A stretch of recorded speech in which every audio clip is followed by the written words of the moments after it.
Good evening, everyone. How are we all on this fine Friday evening? We are live on YouTube and Facebook. Another dual broadcast. Lee, good evening. Good evening, Jason. Good evening, listeners, viewers, whatever we want to call you all. You good people of the glazing world. I hope you're all ready for a lovely, relaxing weekend after a tough week at work. That's the best intro you've done, mate. Oh, dear. Whatever we want to call you all. That's dangerous. Right, shall we put this on the socials, my good man? Yes, please. Let me just check my old dog and bone, make sure we've gone live. It appears that we have. The Fenix Virtual Pub is open for business. Wonderful. It's open for business. I'll keep that on so we can check the comments. Wonderful. Well, we'll wait for a few people to absolutely. gather in the virtual bar. Come to the virtual bar. No money required. It's an honesty bar. So take a drink and leave what you think is appropriate. Which will probably be next to no. There we go. I'm going to get the link. Everything good your end? Yes, not bad.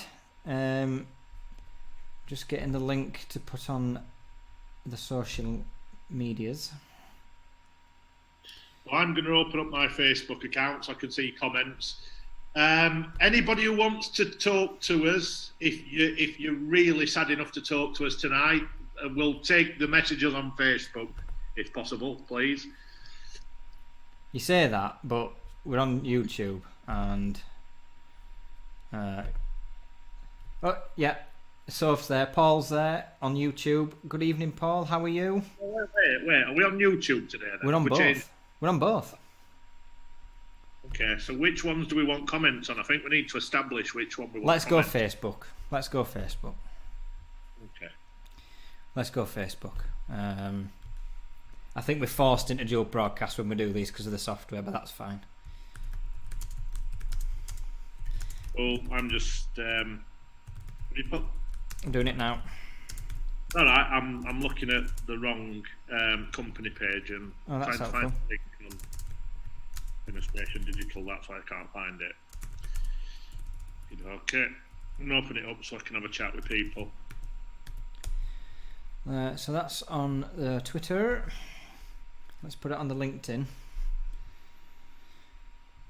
I'm still impressed. I've got my phone open here. It's got the live. It's got the live closed captioning. So that's cool.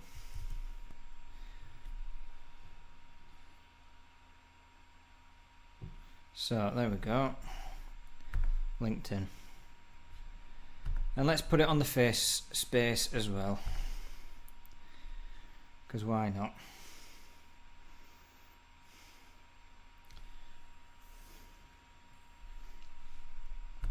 And then we're good to go.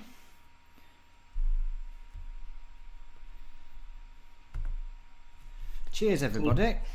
Just need to wait for a few more people to come on then, don't we?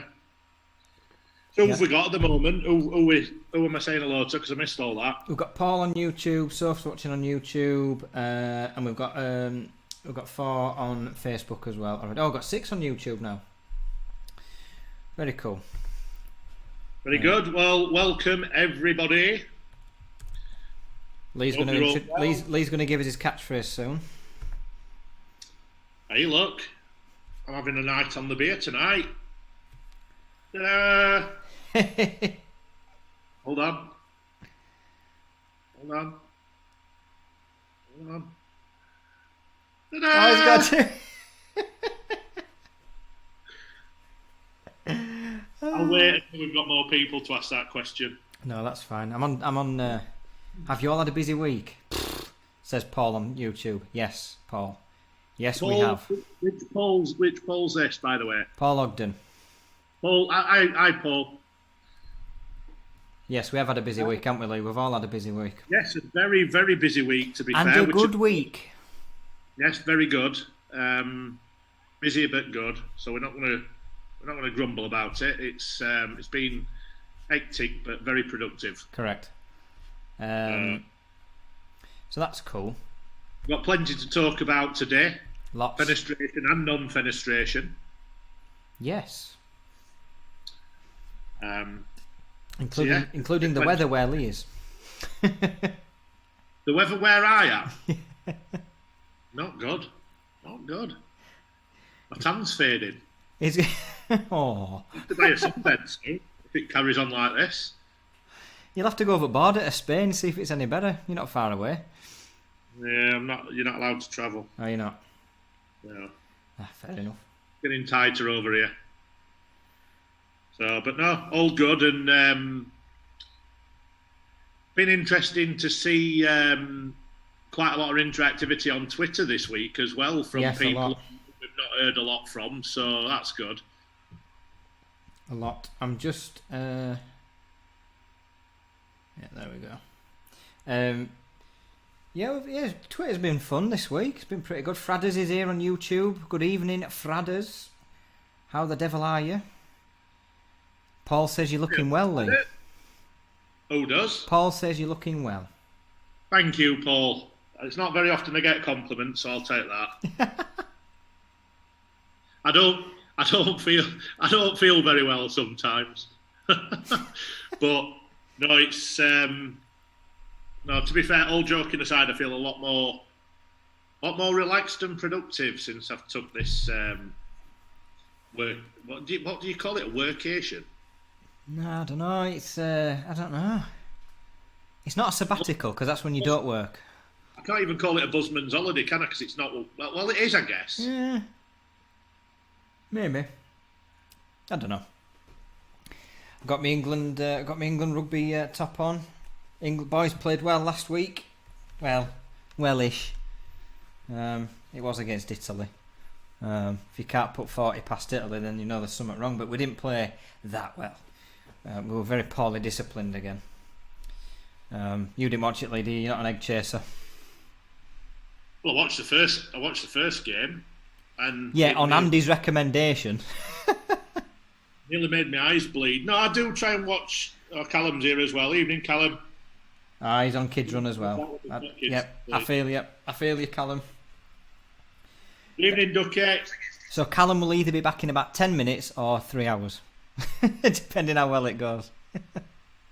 Listen, if we get any comments on YouTube, you're going to have to tell me because I know. I can't see comments. Don't worry.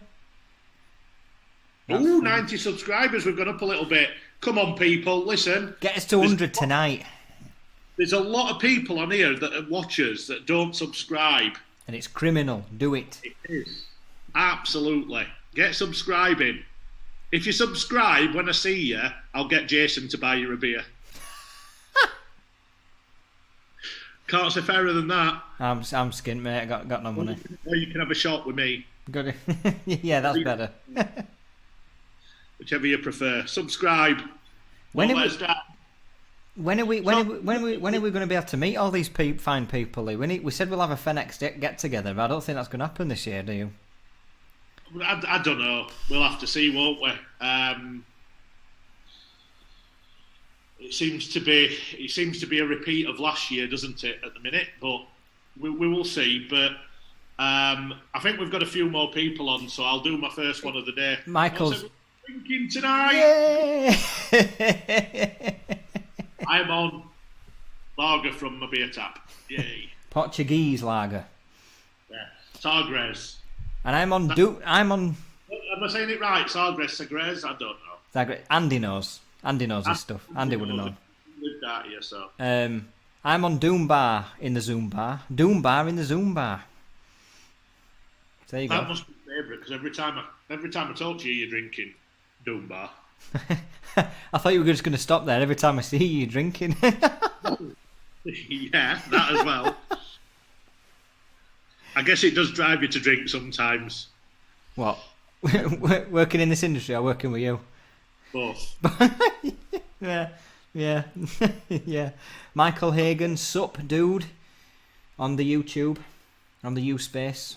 Good evening, Michael. How are you? And evening, Ducky. Yeah. all good this end. We're looking forward to having a bit of. Well, I'm still working over the weekend, but a little bit of downtime in between. Hey, listen, Lee, we might end up having to do this all on YouTube in future. Have you seen what they've done in Australia, Facebook? They banned the news feed on Facebook, and everyone's calling for a boycott now. Why have they done that? Why?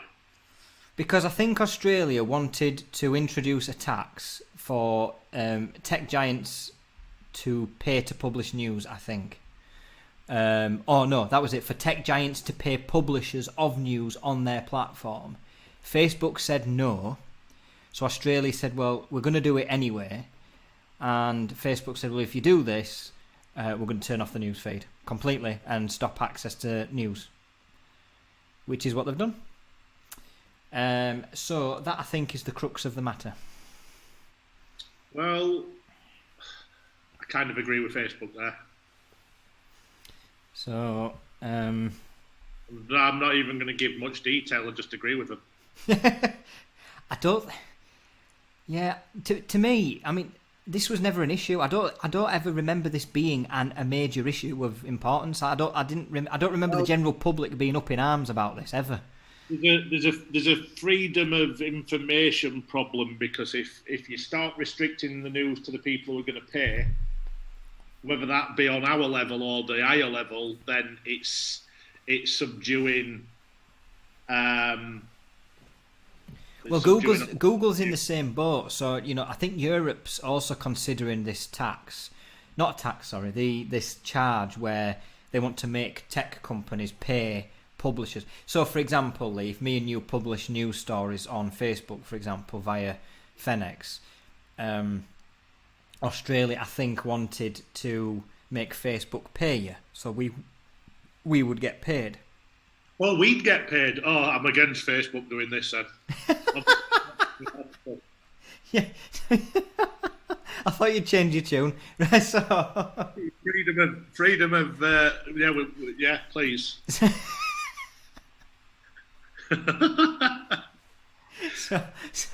So governments are wanting Facebook and. I thought you meant that Facebook were going to have to charge us, but no.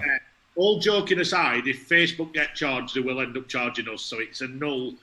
It's a non-starter, because we'll end up, not us. I'm talking about us at the minute, but everybody will get charged, added on to that anyway. So it's irrelevant. I think the next retaliation step from governments is going to be, well, if you don't pay publishers of news on your sites, we'll just tax you on your profits. I mean, listen, someone mentioned something about this lightly to me today. I was speaking to one of our clients, and I've not been, you know what I'm trying to do. I'm avoiding the news because I want to avoid the negativity. Yeah. And I didn't mention much about it because I didn't really understand. It was just in light passing.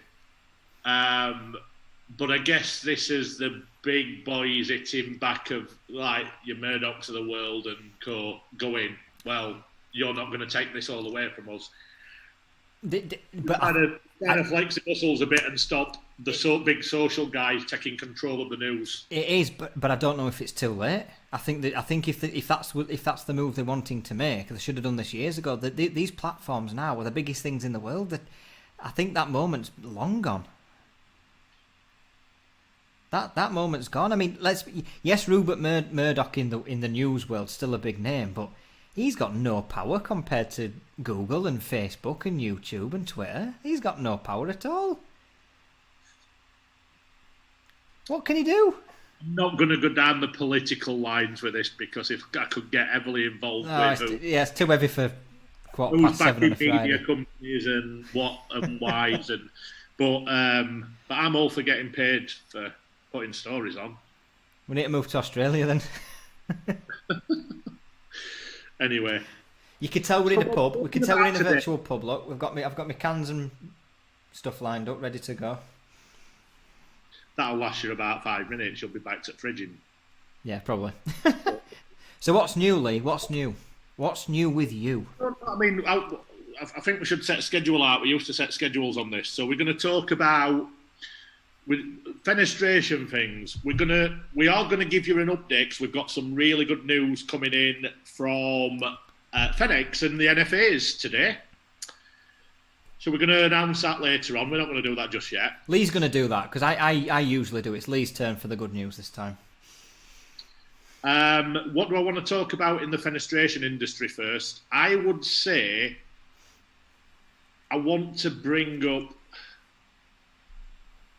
social media and the use of it in our industry. Oh, yeah. That sounds like it could go quite deep. Good, bad, and the ugly sides of it. Okay. How people are communicating. This will all be opinion, by the way. What I think is the good parts of it, what I think are the bad, and what I think are not being used well and are being used well. I would like to also talk about technology in the industry. Yep. What people are doing, how people are changing, including the listeners and the viewers today. Yeah, I mean, obviously we'll get into it, but I mean, you look at what McDermott's are doing with video. YouTube and stuff like that, yeah. I think there's a big shift going on at the moment, so I want to discuss that. I don't know, what else should we discuss tonight? Another couple of... You pick another couple of glazing subjects, and then we'll obviously intermittently talk random as we usually do. Yeah. To be fair, I think we're going to have a few viewers up until 8, and then I think people will jump in at the usual time that haven't seen the tweets. Yeah, no, that's fine. It's also bedtime for the parents. So it is. Poor Callum. He's put there on Facebook. Even I'll be back on in a bit when I've got the kids to sleep. Yeah. With beer emojis. So he's going to come back, but it depends on how well his kids behave. If they're my age, it could take 2 hours, this.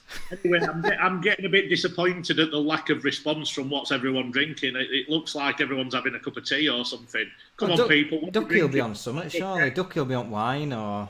Michael, Ducky, Paul, what we're drinking, guys? You having a drink or are you just... Tell us in the comment section. Yeah. In fact, I'm going to get my Doom Bar. Doom Bar in the Zoom Bar. This isn't a sponsored drink, by the way. I just like Doom Bar. So what's new, Lee? What's new with you? What's new with me? How are you? How are you doing? How are you doing in yourself? Do you know what? I feel good, but I'm not happy about the weather in Portugal. Yeah, well, you're not going to get any sympathy from people watching when everyone's stuck here. 2 nice days in 3 weeks. It's not good enough. I'd ask for your money back. And if it doesn't improve, I'm going to be having words with the Portuguese government. Yeah, because they just sat around doing that one minute. They've not got out on. Could talk to you about the weather. Sorting the weather out.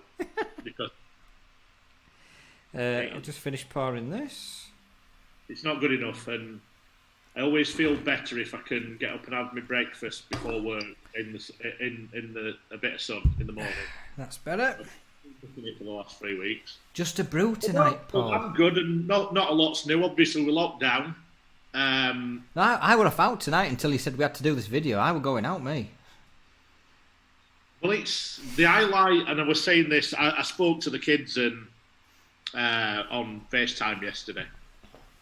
The highlight of my week now is going to the supermarket because I actually see people. Yeah. So I went, I got some food, I got some what I thought were nice beef kebab skewers, proper beef with marinated sauce and nice veg on it. And I've just cooked it for my tea today, one of them, thinking this looks and smells beautiful, and it tasted like an old boot. I was deeply disappointed in my tea tonight. And I think, actually, I thought it was beef. I think it was actually pork. It was chewy. So I picked up I might not have got the translation correct. It might have been pork. Michael's on the PG tips. Paul's on the tea. Fradders is on the voddy. Go on, Fradders. Fradders is... And enjoy your Rosie Lee over, guys, if that's what you're drinking. I do like a cup of tea. But I'm having a change tonight. I've not had a drink for a while. Fair enough. What's new? I'll tell you what's new with me. This. I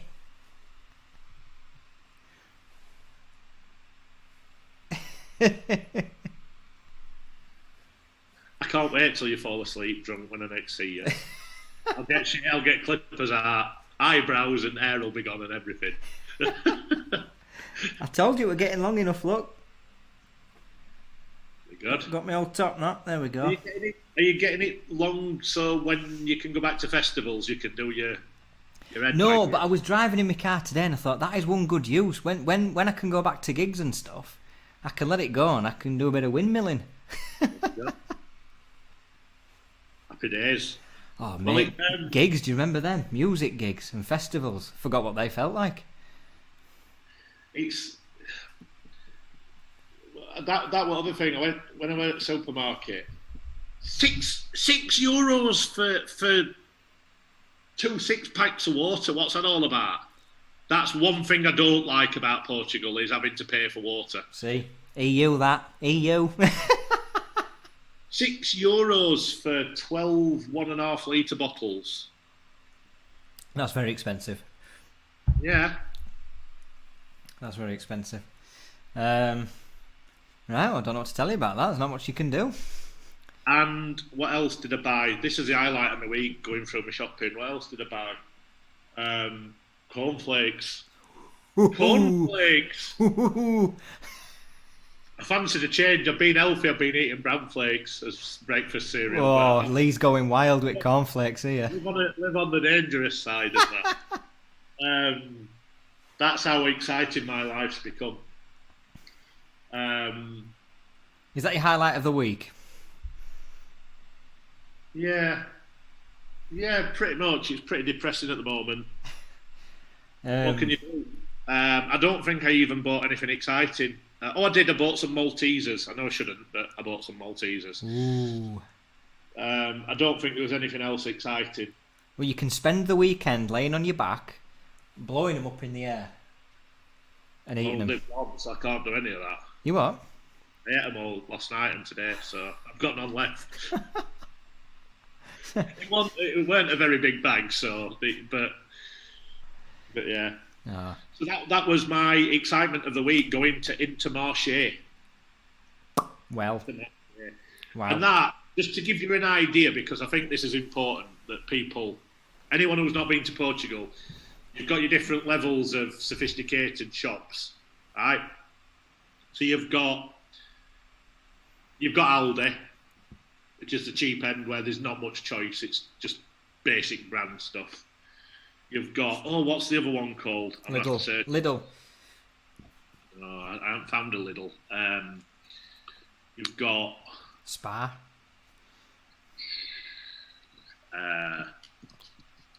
7-Eleven. This is the one. This is like the next step up. I forgot the name.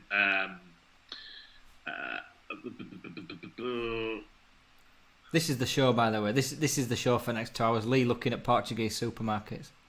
This is what we're going to do. Come on, people are watching. They're expecting excitement and engagement and deep, meaningful topics and discussions. Able to fill in for stuff like this. Auchan Jumbo. That's the next step up, in my opinion.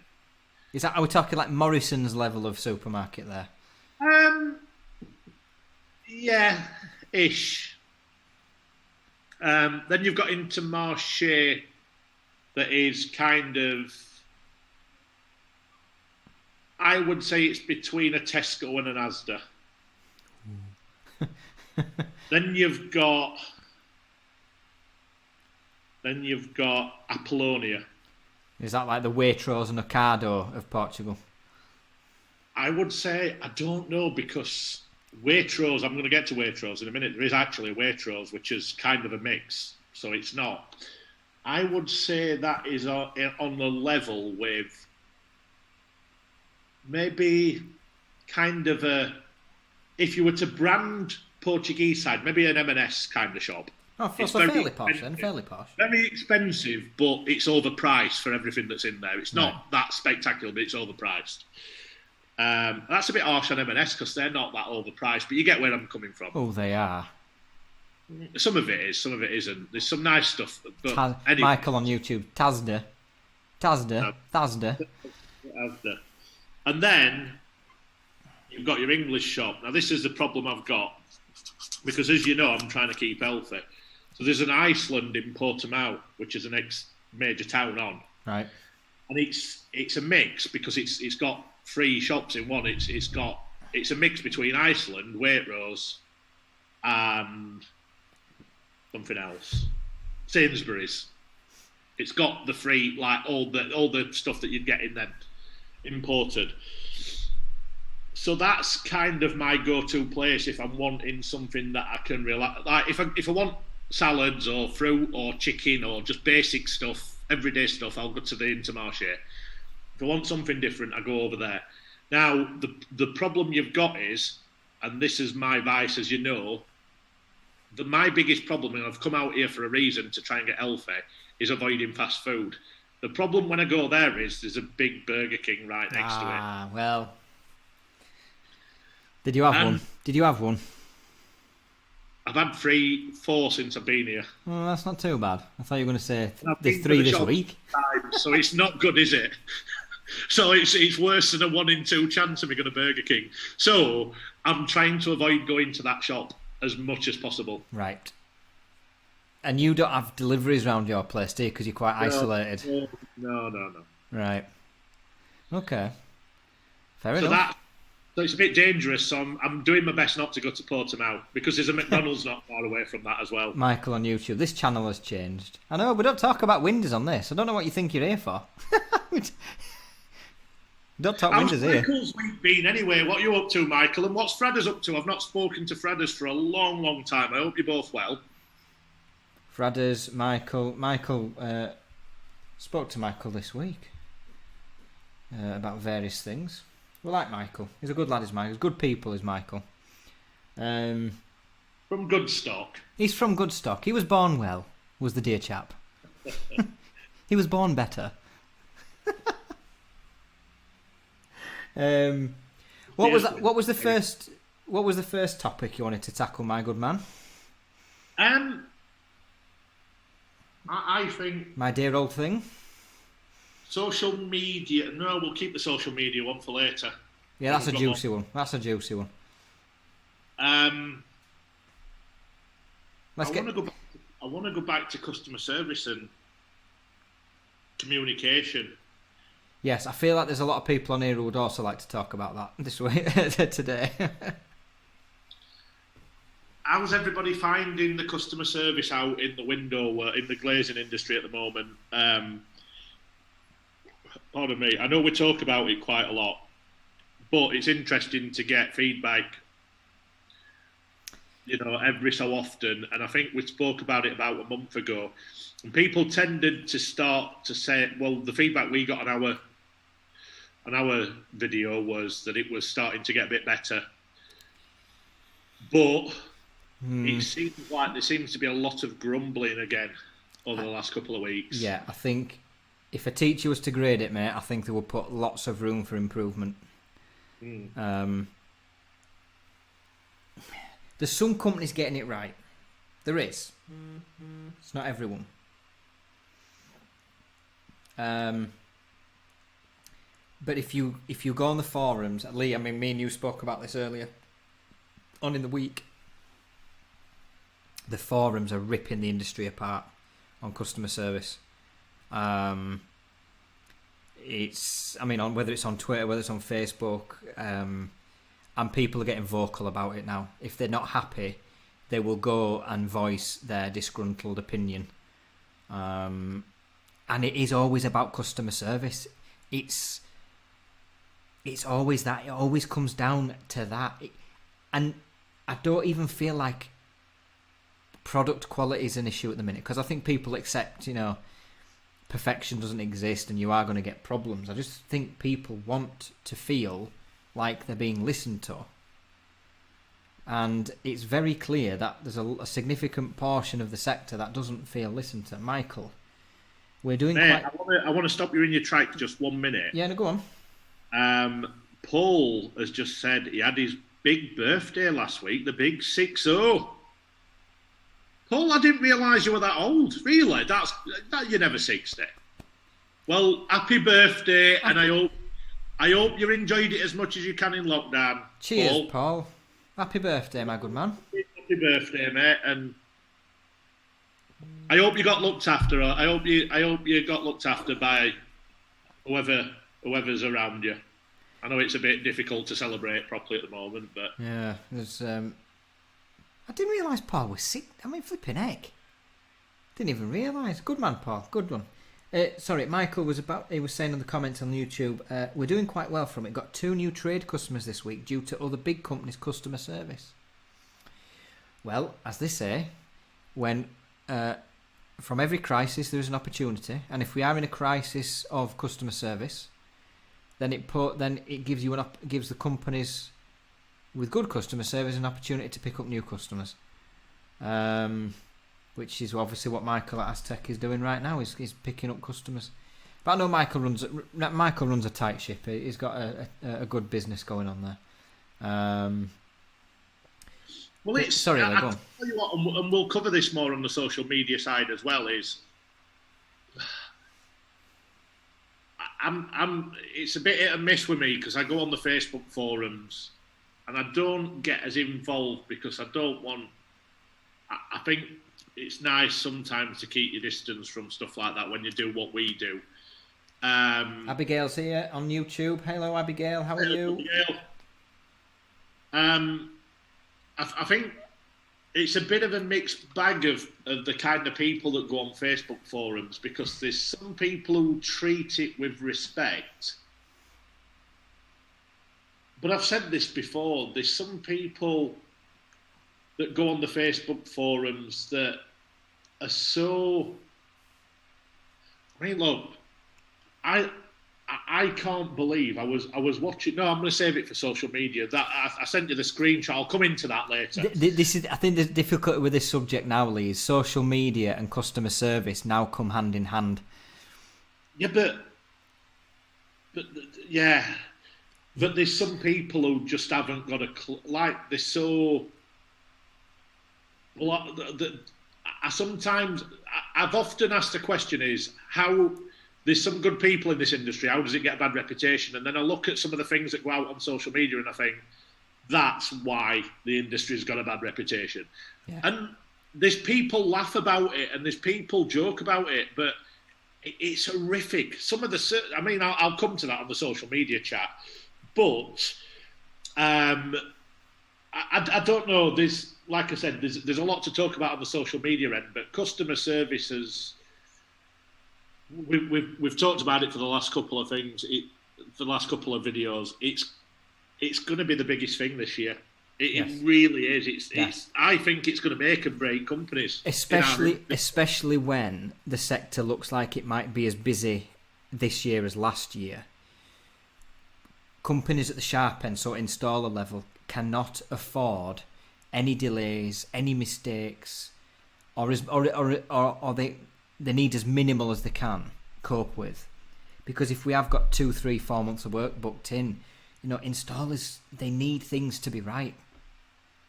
So if there is an issue, no matter what it is, it could be product quality or delayed delivery or whatever, the customer service is the key to solving the problem. And if we don't get that right, it's just going to create huge complications. And the problem is it has a ripple effect. A problem at the start of the supply chain then ripples up. It ripples up to the fabricator. The fabricator might need to go back to whether it's the hardware manufacturer or the IGU maker or the systems company. The problem isn't just at installer level, for example. It ripples back up. And that's where your customer service comes in to try and combat any ripples from that problem. But yes, Lee, customer service this year is going to be the I honestly think it's going to be that big. It will make and break companies.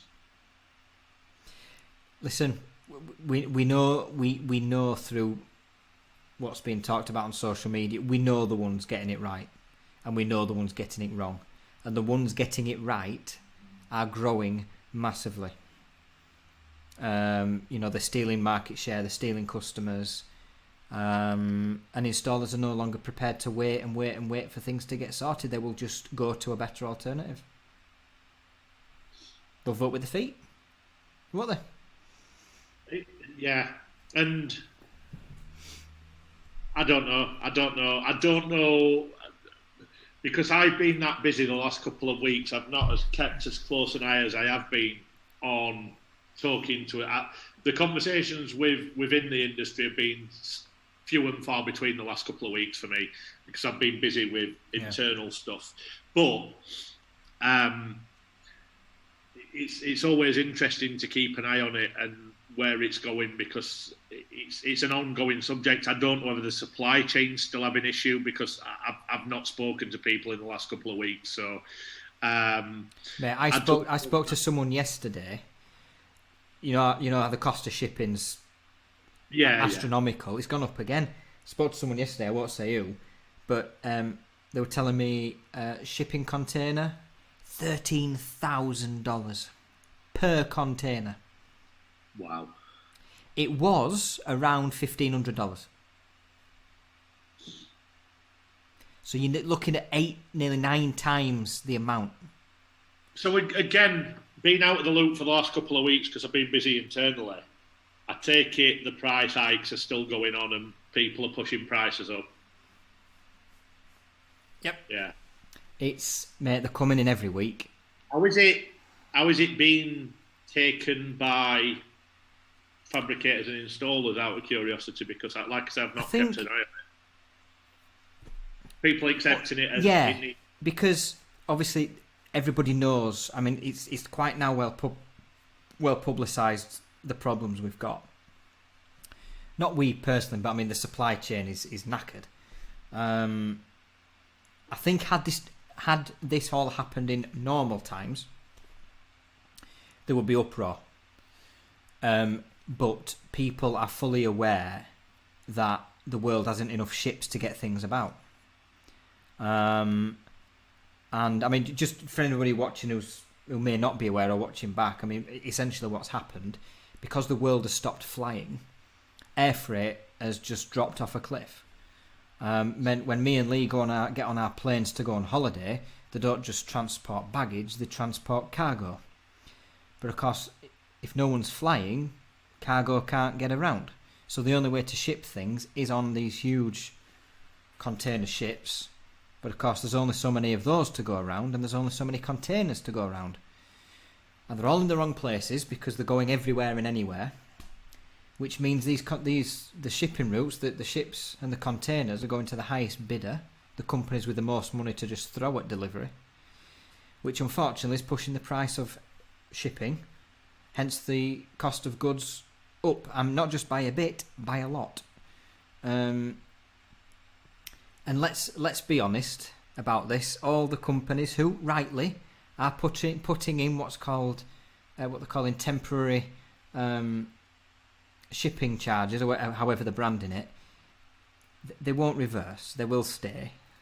They won't be removed. Mm-hmm. As and when shipping comes down, if the general public get used to buying at a certain level, they'll not be reversed. And probably, should they go back a little bit to where you said when Lee and Jason go on holiday?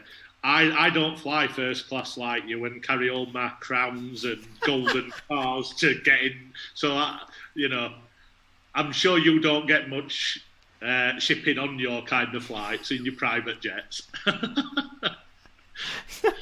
I don't understand where people have got this impression from. This is insane.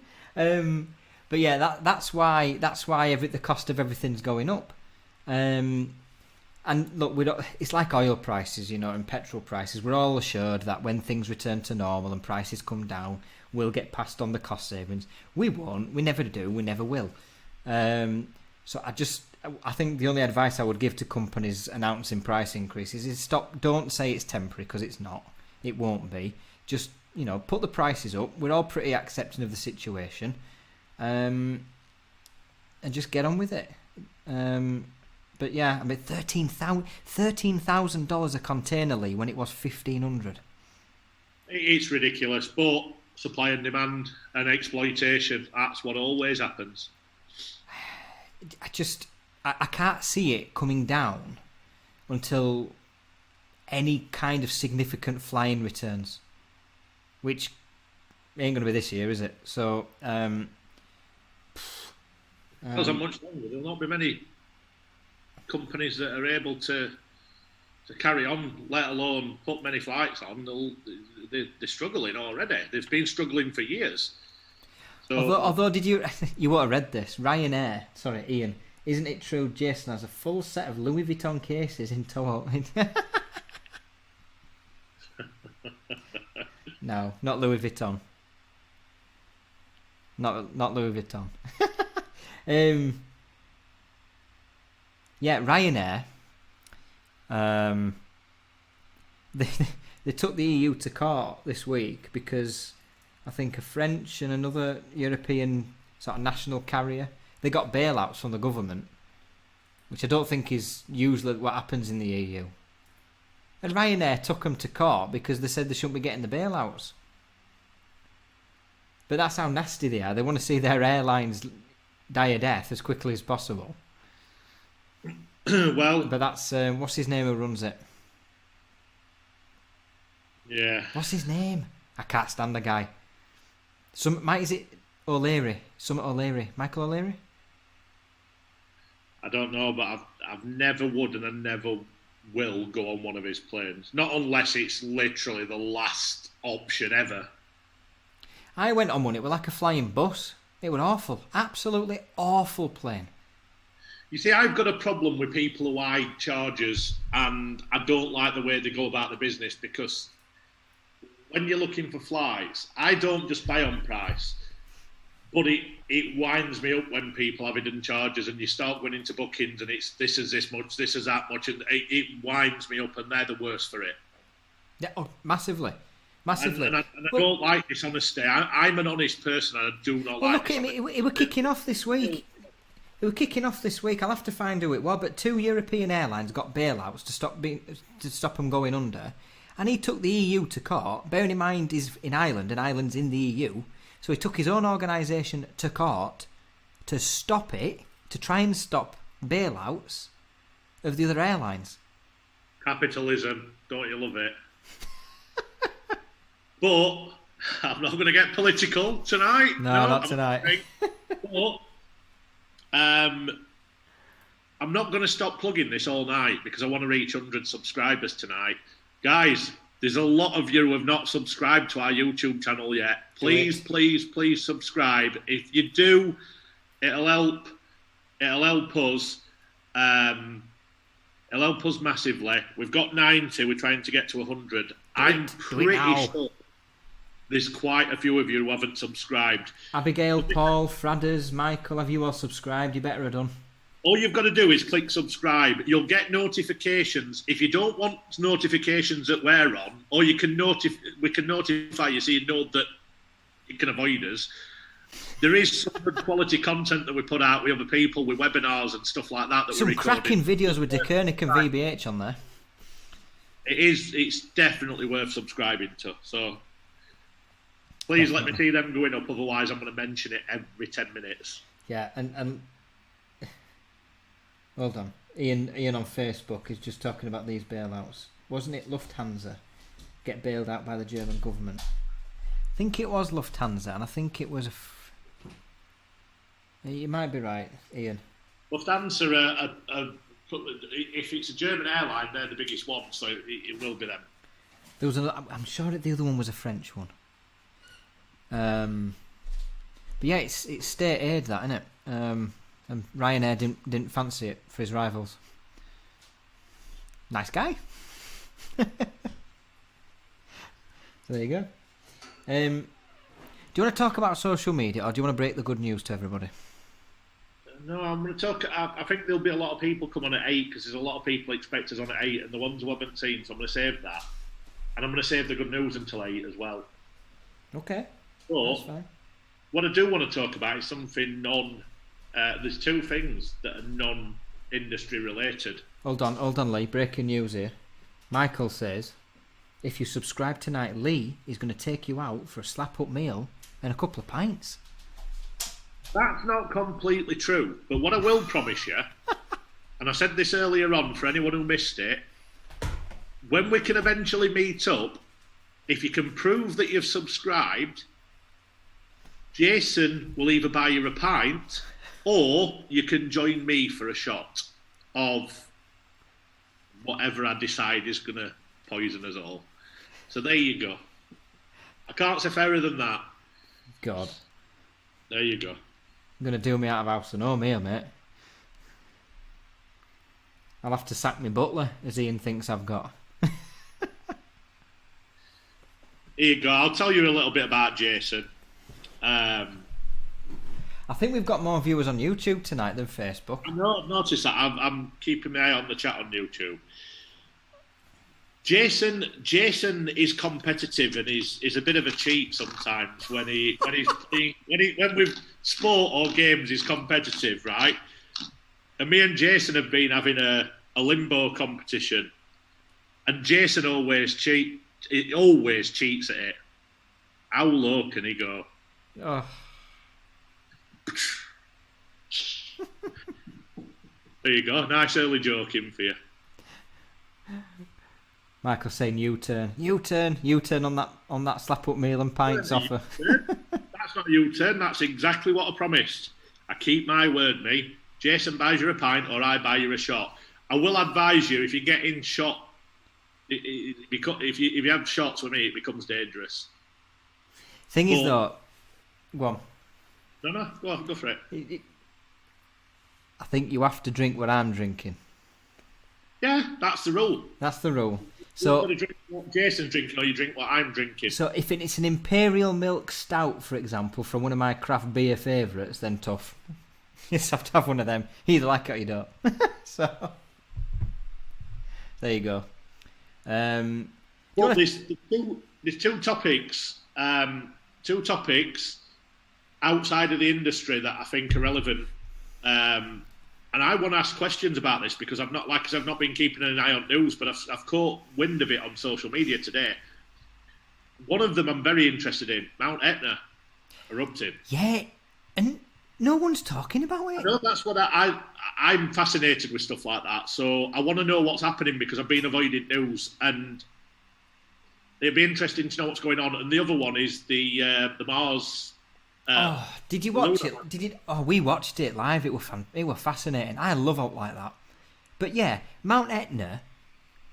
It ain't just trickling out, or there ain't just a puff of smoke here and there. It's full on. It's a full on eruption. If Mount Etna erupts properly, I don't know what you call properly. If Mount Etna erupts properly, there's a lot of people in trouble. Is it a proper?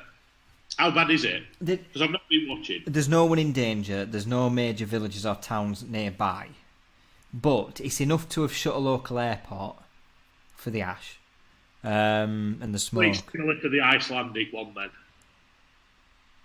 The Icelandic one were different. The reason why we got a lot of ash in the Icelandic one, which shut all air travel down, was, from what I've read, there's a glacier, or there was a glacier in the crater of this volcano in Iceland. And the lava was melting a lot of this glacier water. It was going into the volcano and spurting out ash and smoke as a result. Etna's obviously different. It's in a much warmer country. But yeah, if you look at the pictures on social media, it's not a little thing. It's full on bellowing. Look, he's saying Guatemala volcanoes are going as well. Oh, end times this, mate. End times this is it. What have we had? We've had a pandemic. Keep an eye on Yellowstone. I've seen 2012. Oh God! What a load of bollocks that film is. Hey, listen. Anything with what they call him in, I like watching. What they call him, John Cusack. That's it. Yeah. I like his films. It just, yeah. Totally. Woody Harrelson. Anything that Woody Harrelson's in is always. He played a good conspiracy theorist, I like didn't he? Harrelson. My favourite Kingpin. Your favourite's what? Kingpin. But I did not see the volcanoes in Guatemala erupting. 3 erupting at the same time. End days, mate. End days. It's all happening. Volcanoes, pestilence. There were locusts in Kenya, I think, on Tuesday. So what have we had? We've had disease, pestilence, natural disasters. What's next? There were an earthquake in Japan last week. 7.3. Here we go. Fradders on defo shots. Fradders, you know we're going to do that, mate. And then when we meet up, when we eventually get to have a drink together, you'll be all over it, pal. Okay, we're moving to aliens next. Hey, what's going to happen when we start moving around Mars? This is what. Hey, listen. Let's have a look. Let's see if we can find people. Did anybody see Bernie Sanders had made it to Mars? Good old Bernie.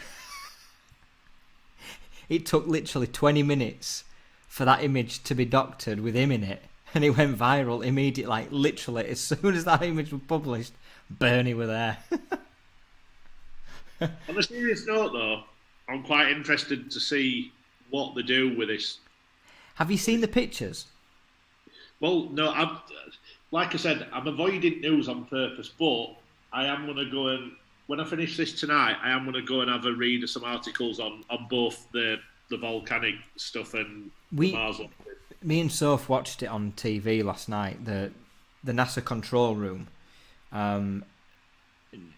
The news agencies sort of tuned in with 15 minutes to go. But because it was so far away, they couldn't show you a live sort of camera shot. But they showed you sort of like a graphic of the stages coming down. And within minutes of the rover landing, they'd got this. You'll have seen it, Lee, probably. This sort of black greyish shot of this crater that they landed in. They absolutely nailed it. Fascinating images. And then they released some more today.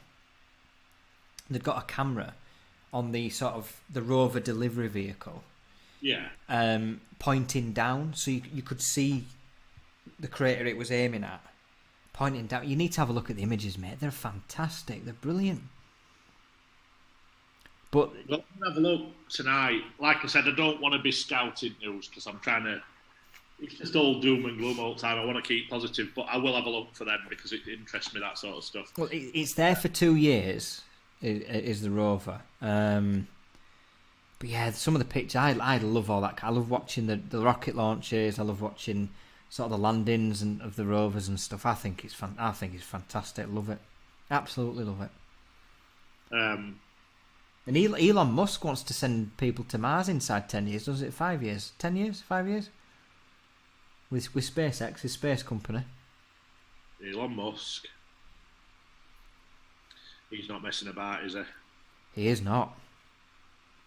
He can't. He must not sleep. The amount of companies he's got. He's got PayPal. He's got Tesla. He's got SpaceX. He's got the Boring Company, who's doing the underground, super fast electric train stuff. And he's got another. He's got 5 companies. What's his 5th one? I think I mentioned this before.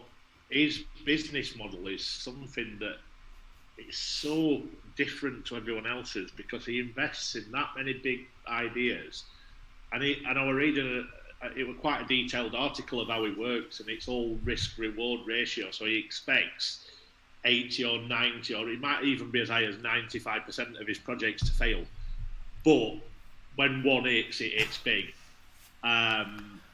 It was quite I'll have to find it and send it you at some point because it was quite an interesting article. It was completely different to anyone had ever read about. You know, like intelligent and successful business people. Do you know what he does? Do you know what he does in meetings, which I'm a big fan of? If he finds them boring, he'll just get up and leave. If that's just rude. I know why he does it. I know because I've read it. He values his time. Yeah, he values his time. So if he feels like he's in a meeting where it's not going anywhere, or it's not useful to him, or he's bored, he'll just get up and go. which I'm all for that. No, mate, honestly, the amount of meetings I've been in and gatherings and product launches and this and that and the other, and you just think to yourself, Jesus, I am bored. But there's a place for manners on this unit. There's a big place, and I don't like stuff like that. Listen, it's clearly worked for him. He knows what he's doing. Yeah, but it doesn't make him, to pardon the language here, I know we're creator clock, but it doesn't make him any less of a bell end for doing it. Let's be honest, it is not nice. I imagine he's pissed off quite a lot of employees who are trying to talk to him. Go, right, Elon, I've got this fantastic idea. And he just gets up and toddles off. Look, you know, he's a very successful man, and I'll never pull him down, but I don't know. McDermott's here. Hey up, Steve. Hiya, Steve. Steve, I want to talk about Steve. Steve is undertaking a video series. He's set up his YouTube channel and he's recording his days at work, his fitting, and a day in the life of an installer. And you know what? He's making a bloody good stab at it. I don't think into it, 'cause we need to bring that into a social media combo later. Oh, I know. Yeah, well, we can again. We can repeat ourselves. We do it all the time anyway. But I just credit to him, because it takes a lot to do video work. You know, it's not that easy talking to a camera, recording yourself, putting yourself out there. So credit to him, and it's not. I mean, look, Lee, when we started this, I mean, you had more of a background in this than I did. I didn't like doing this at first. I was highly uncomfortable, but now I enjoy doing it. Well, listen, it's not something. The only reason I were confident in talking is because that's all I ever used to. I were comparing as a rep, so I were on stage just talking random nonsense to people through shows, trying to get them excited. And now it's changed. Well, yeah, true. Anyway, for anyone else who's just joined, I'm going to keep repeating it until we get more subscribers, because we're still on 90. Do it.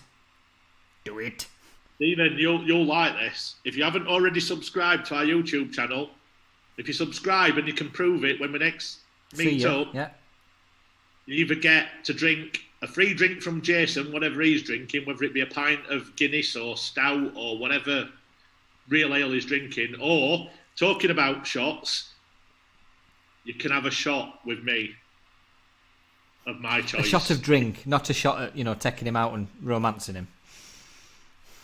Yeah, you won't want to do that. You really won't want to do that. But there you go. So subscribe. Click the subscribe button. Do it. We need a little button there. Do it now. Do it. Where are we on screen? It should be down there. The videos. Do it now. Get to the chopper. Do it now. Subscribe now. Hit the notification bell. The videos are good. I think Karma has done a nice little intro for Steve on his channel. At the beginning of his videos, that looks really nifty. All their work's good. Karma's work's fantastic. But no, keep at it, because what our industry doesn't do enough of, and it still isn't doing enough of, even though everybody watches videos every day, is creating your own content. You are your own brand. You are your own business. You know your business day in, day out. I think McDermott's, if he sticks with it, there's not many installation companies out there doing stuff like a day in the life of, where it shows you the fitting process and the explanation of what you're doing, why you're doing it. I go back to Lee, Ryan Serhant again. He's my favourite real estate guy on YouTube. Love him. And he started this in very much the same vein Steve's doing with McDermott's now. He was documenting his day. He was showing how he does what he does. Going on, obviously, Steve is on site showing people's houses and what he's working on. Ryan Serhant was showing off the houses he was trying to sell. And he's exploded, and he's got massive success from it. And that's just a guy selling houses. Not the most glamorous. You love the Serhant. I love it. That's proper man love with you and him. I think I bring him up all the time. He's brilliant. He's absolutely brilliant at what he's done. But the point I'm trying to make is, he's taken a relatively, not the sexiest thing, it's not like selling cars or, I don't know, tech. He just sells homes. But he's managed to build, through embracing video and social media, he's built his own brand, and he's now got his own insane stock market, real estate brokerage in New York. And he's got a huge following, and he sells houses for tens of millions of dollars via video and Facebook chat, and and all I'm saying to Steve really is just stick at it, because you don't know what you're going to get out of it. You could blow up, man. It could be massive. Stick with it. I'm gonna cover this more later on when we talk social media stuff. But when I had my trade TV in the early days, and even before I had that, and I was working for industry magazines, I was trying to get people to do video a day in the life of. And back then it was very, very hard. It wasn't like what it is now. No.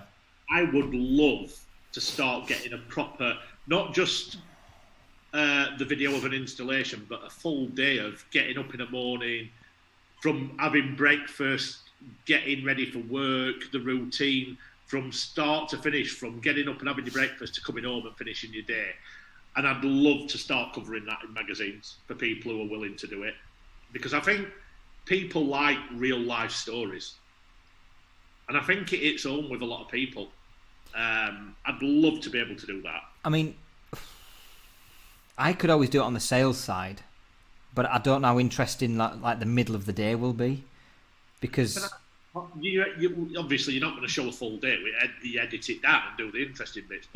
But I think it just gives you an insight into a day in the life of each. And I think it's a good idea, not just for installers to do it, for sales reps, for different even marketing people. I'd love to start getting this done in our magazine as a proper day in the life where it's interesting for people to look at. So I'm gonna.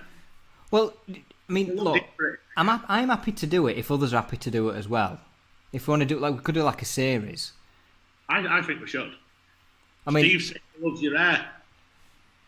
Steve, don't encourage him. Don't encourage him.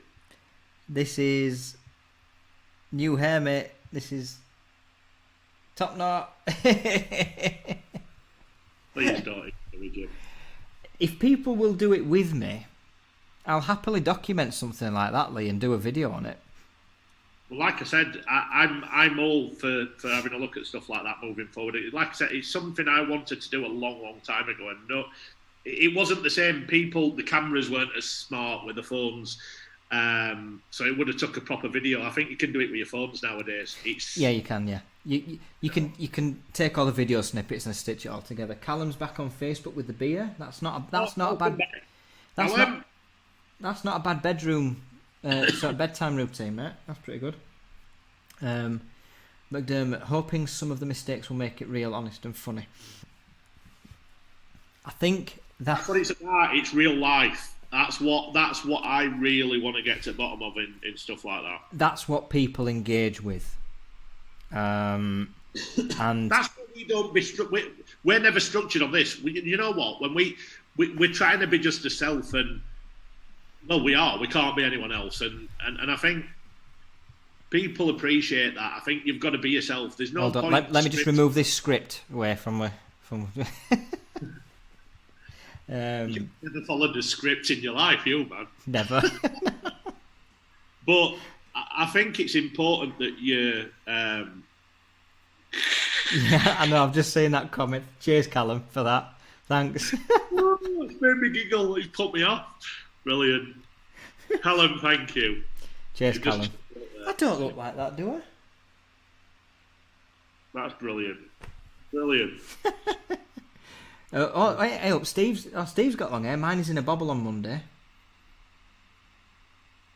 Need to put some outtakes in as well. Yes. Yeah, I think that makes it even funnier when you're making mistakes, in my opinion. Do you know, the one thing I have considered. This is just a 2 and 3 hour complete set of outtakes consistently. This is just us pissing about. We talk. I have considered doing a regular vlog. The thing is, it takes time to do, and as Steve at McDermott's is finding out, it does take time to edit and stitch it together properly and make it look professional enough for people to engage with it. And we're already busy people, and I've already got enough on. So the problem I've got is if I do something, I need to be able to commit to it and have the time to do it. I can do one-off videos here and there, that's fine, but I do like the idea of a series, as it were, or a regular vlog. But I think I'll only commit to doing that if I know I can do it, if I can have the time, if I can do it properly. Just end up being like the next, with that guy down in Gloucestershire who had his own sales. What did he call him? Don't know you know about? Sales team. It were on telly. Oh, come on! It were popular about 6 years ago. Was it a window company one? No, he'd got telesales people working for him. And I think he started out just documenting his day-to-day business. I can't remember. I don't remember that one. Omen, I can't remember. But Steve. anyway, it was really popular. The call centre, that's what it was called. Oh, yes. Yes, I remember.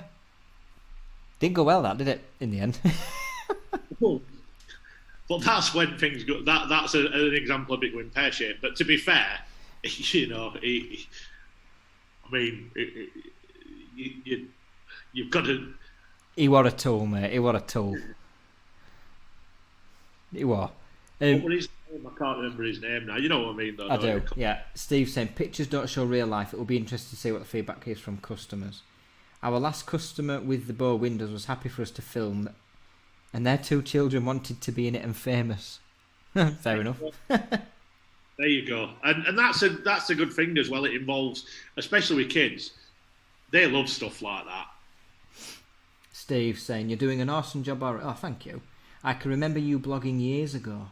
How long has it been and when was your first... Oh, God, right. So, where are we?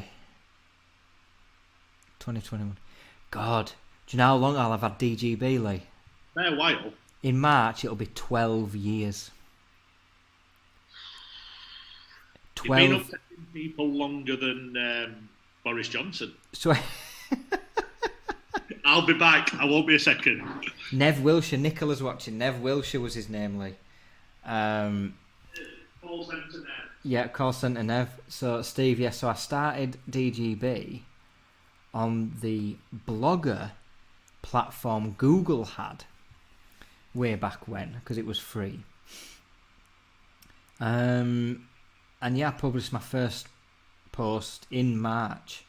And it took months for me to be noticed, and then someone in the industry, Matthew Glover, I think it was, mentioned me on his site, and then people got traction from that, and then it sort of just blew up from there. I don't think you can call it a blog anymore. I've got advertisers now and lots of different features, and it's a full-on media website now, and one of the most read, I believe, looking at my figures. Yeah, that's all stemmed from a little blog in March 2009. And look what's happened now, 12 years later. Can't believe it. Lots changed. There's been a lot of things happening in those 12 years. The first one I can remember was a rock door versus a solid door. Oh, God. Yes, it was. Flipping it, that is a long time ago, Steve. Wow, that is going back. God, that must be at least 10 years old. 11. Wow, yeah, that is a long time. I've got some cracking readership now. I had about 350,000 page views last year. I've got more than 2,000. This is another little feature. I don't make enough of this. When you go on the site, you get a notification screen pop up, and you can click to allow people to allow my site to give them push notifications. So whenever I publish a new post on the site, if people subscribe to these push notifications, they get a notification on the desktop, and they can click the icon, and they get to read the post. I've got over 2,000 subscribed people to the push notifications, and this is a little free tool that people don't use for the websites, and I don't know why. You install it's called OneSignal, and like I say, it puts this little pop-up on your when you visit the website. When visitors visit the website, it pops up, People can click either deny or allow. If people click allow, they subscribe to get push notifications. 2,000 plus just for push notifications. So when a new article goes out on my site, obviously it goes out on social media and so on, but more than 2,000 people are getting a notification of when something new goes live. Shameless plugging going on here, Jason. Oh, I never do it, do I? It's once in a... I never get chance. I'm letting you roll with this because you don't do it often. I never get a chance, and I work bloody hard at it, so I don't care. You do, mate, and to be fair, you stimulate conversation, which is rare. A lot of the media outlets are just... It's the same things going on, and I think that's why people find it interesting sometimes. I do understand, and I know why they don't do it, but there is so much to talk about in this sector beyond what is published as PR.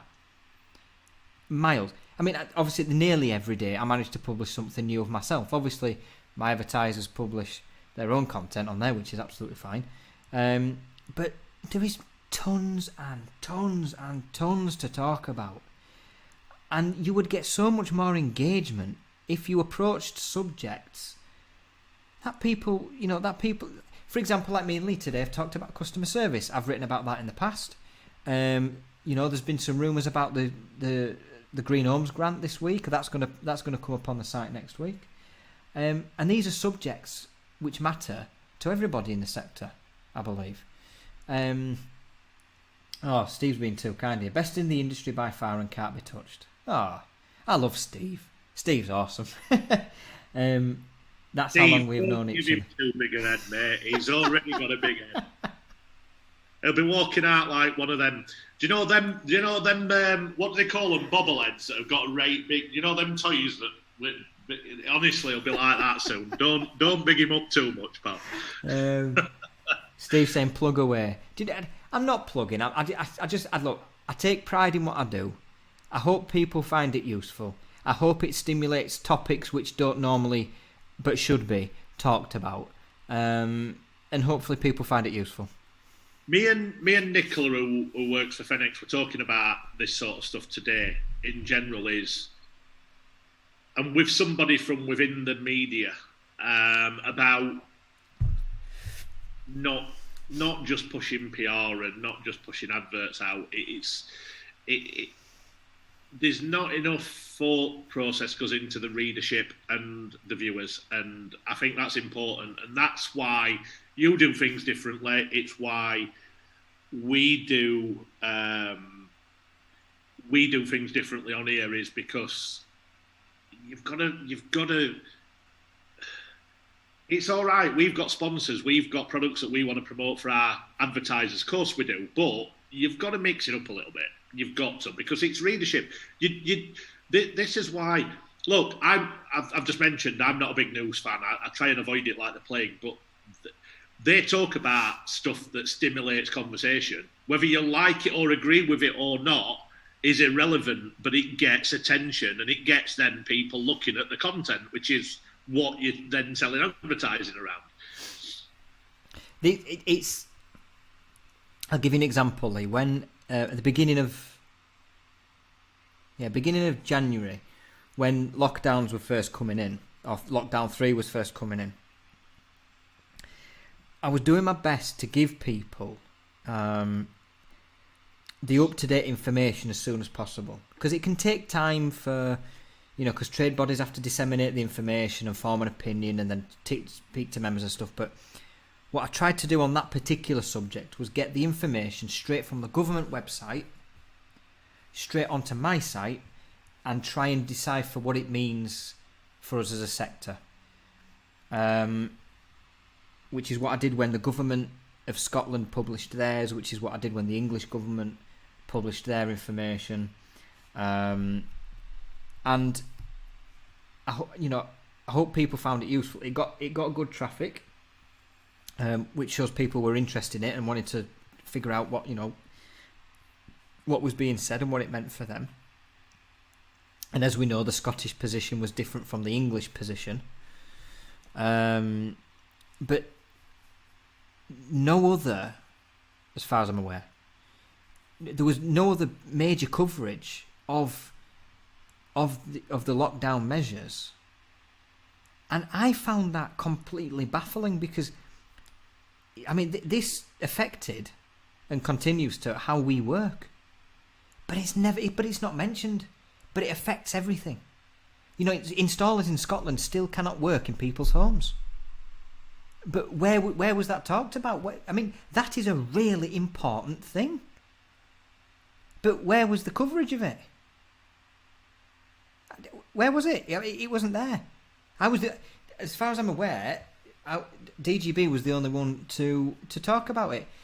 And I was trying to make a clear distinction between what the rules meant in England and versus what they were in Scotland. Because at the time, those were the two sort of major lockdowns coming into force.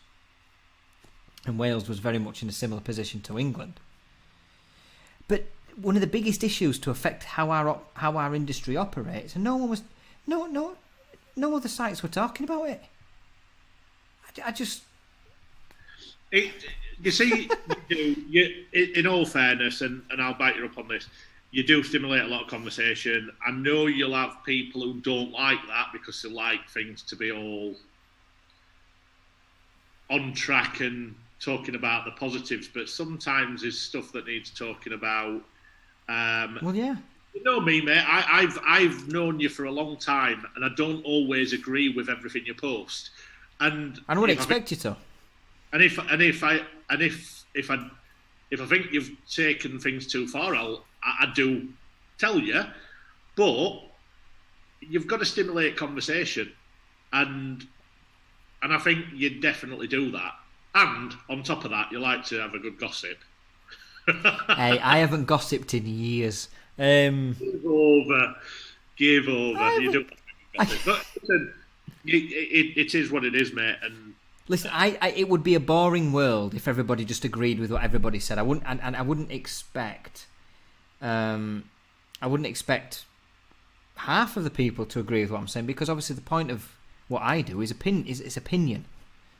A lot of the post is based on what I think of a particular subject. And I think that's the harsh bit, and I will back you up on this. This is the harsh bit that you get criticised for, and why people, because you're like Marmite. Some people will love your stuff, and some people think that it's horrific, right? But, and I think the people who take it the wrong way are the people who don't realise what a blog is. It's an opinion piece. Yeah. You're not stating fact. You're trying to, in some cases, you're trying to get actual things across. Yeah. Most of it is an opinion. That's what a blog is.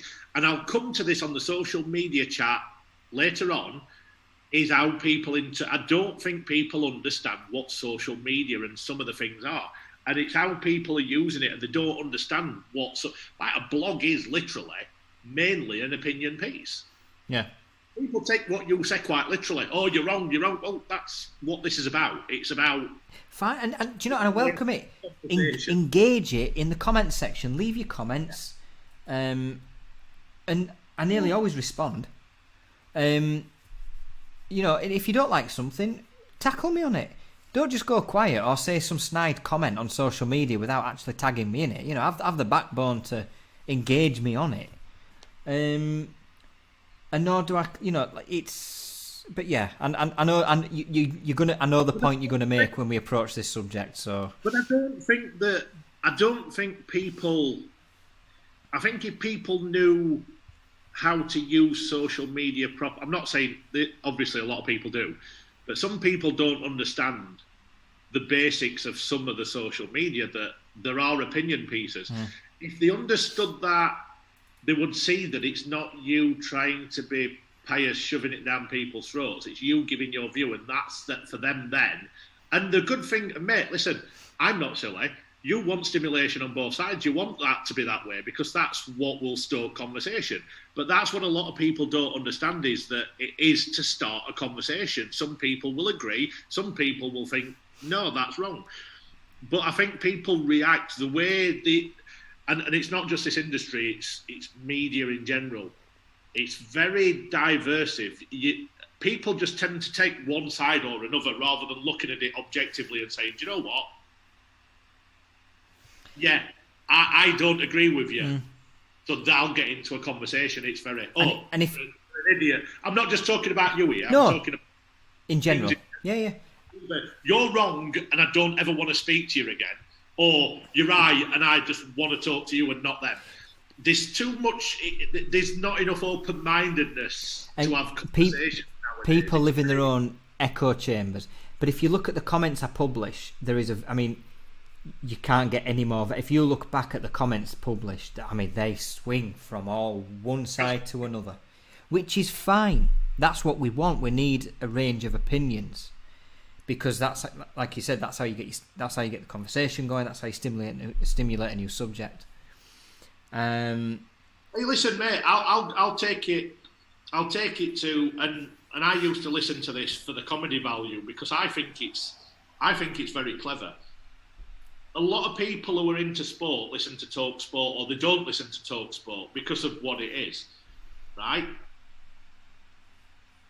And I see it again on social media and Talk Sport's horrific. It's just they're idiots. They say they do it to stimulate. They've got two presenters on complete opposite spectrums to stoke the debate, and that's what it's about. It's about, and people don't realise it. Talk Sport are brilliant at it. It's like you've got one presenter who's, this is Mr. Sensible. This is what it is. And then you've got the other one going, no, that's absolutely, don't talk that. LBC Radio's the same. They're very much the same. Goal is the worst manager I've ever seen in my life. He's wasted all this money, and it's stuff like that. And it's just there to stoke reactions and conversations. But then it brings in serious discussion. They're not ridiculous. They start off ridiculous with it, but then they bring it into real life situations where they start getting serious. But it gets enough people interested that it stokes a debate. You always then get one or two people who take it too far. And I'll say this to you, Lee, as well. I had a few weeks ago, I had to, and this is why I moderate every comment, and I don't just allow people to... Can we boot Callum off? I'm loving the Moomin comment. I had to delete, although it didn't get published. People have started to leave, and this is the problem with the comment section on things, and the same for social media as well. A guy tried to post a homophobic comment on one of my posts in response to another person leaving another comment, and I started thinking, what are you doing? You know the rules. As if I'm ever going to allow that kind of crap to be published. And for anybody who's watching, just say to you now, if you think any of that stuff's going to get through on my site, you got another thing coming. Homophobic, xenophobic, all of the phobics, all those comments, it ain't going to fly. Every comment gets moderated. So just watch what you're doing, and if you're not careful, I get your email address, because you have to fill it in on a comment form. I'll just block you. Steve, sorry. Oh, by the way, let me just go through these. Fredder's, he hasn't worn his lumberjack jacket for a while now. I think he's giving the trees. He knows that we need to keep his trees standing tall. I think there's too many trees getting chopped down. Mate, we're a digital company. We're meant to be eco-friendly. I've got to stop chopping up trees down. Who do you support, Steve? There's some nonsense over Lancashire way, some Blackburn nonsense, won't it, or something like that. That now. I'm going to talk about a new feature that we've just done a pilot on with Mick in a minute. But while Steve's going to reply to that, we'll break the good news for while we're plugging media. We might as well just get before that you do that. Emma on Facebook. We've created a virtual party here, so if Stephen is wasted tomorrow, I'm quoting on my own. So I think Steve's... I can't see a comment. On Facebook. Yeah, no, I'm on both. I've got both open. I can't see it. Yep, so I think Steve's already had a drink, and I think Emma's saying he's probably going to be hungover tomorrow. So there we go. Yeah. Do you want to break the good news, mate? And before you do, we've got some good news to break next week as well. So there we go. Off your pop, Lee. Obviously we've got the first what we call the mini exhibition out of the way. With the doors, windows and hardware show for Fenex. We've had some cracking feedback from visitors. We've had some constructive feedback of how to improve it, which we're investing more time and money in to right now. Experience better for both exhibitors and visitors. But we've had a bit of a lull in.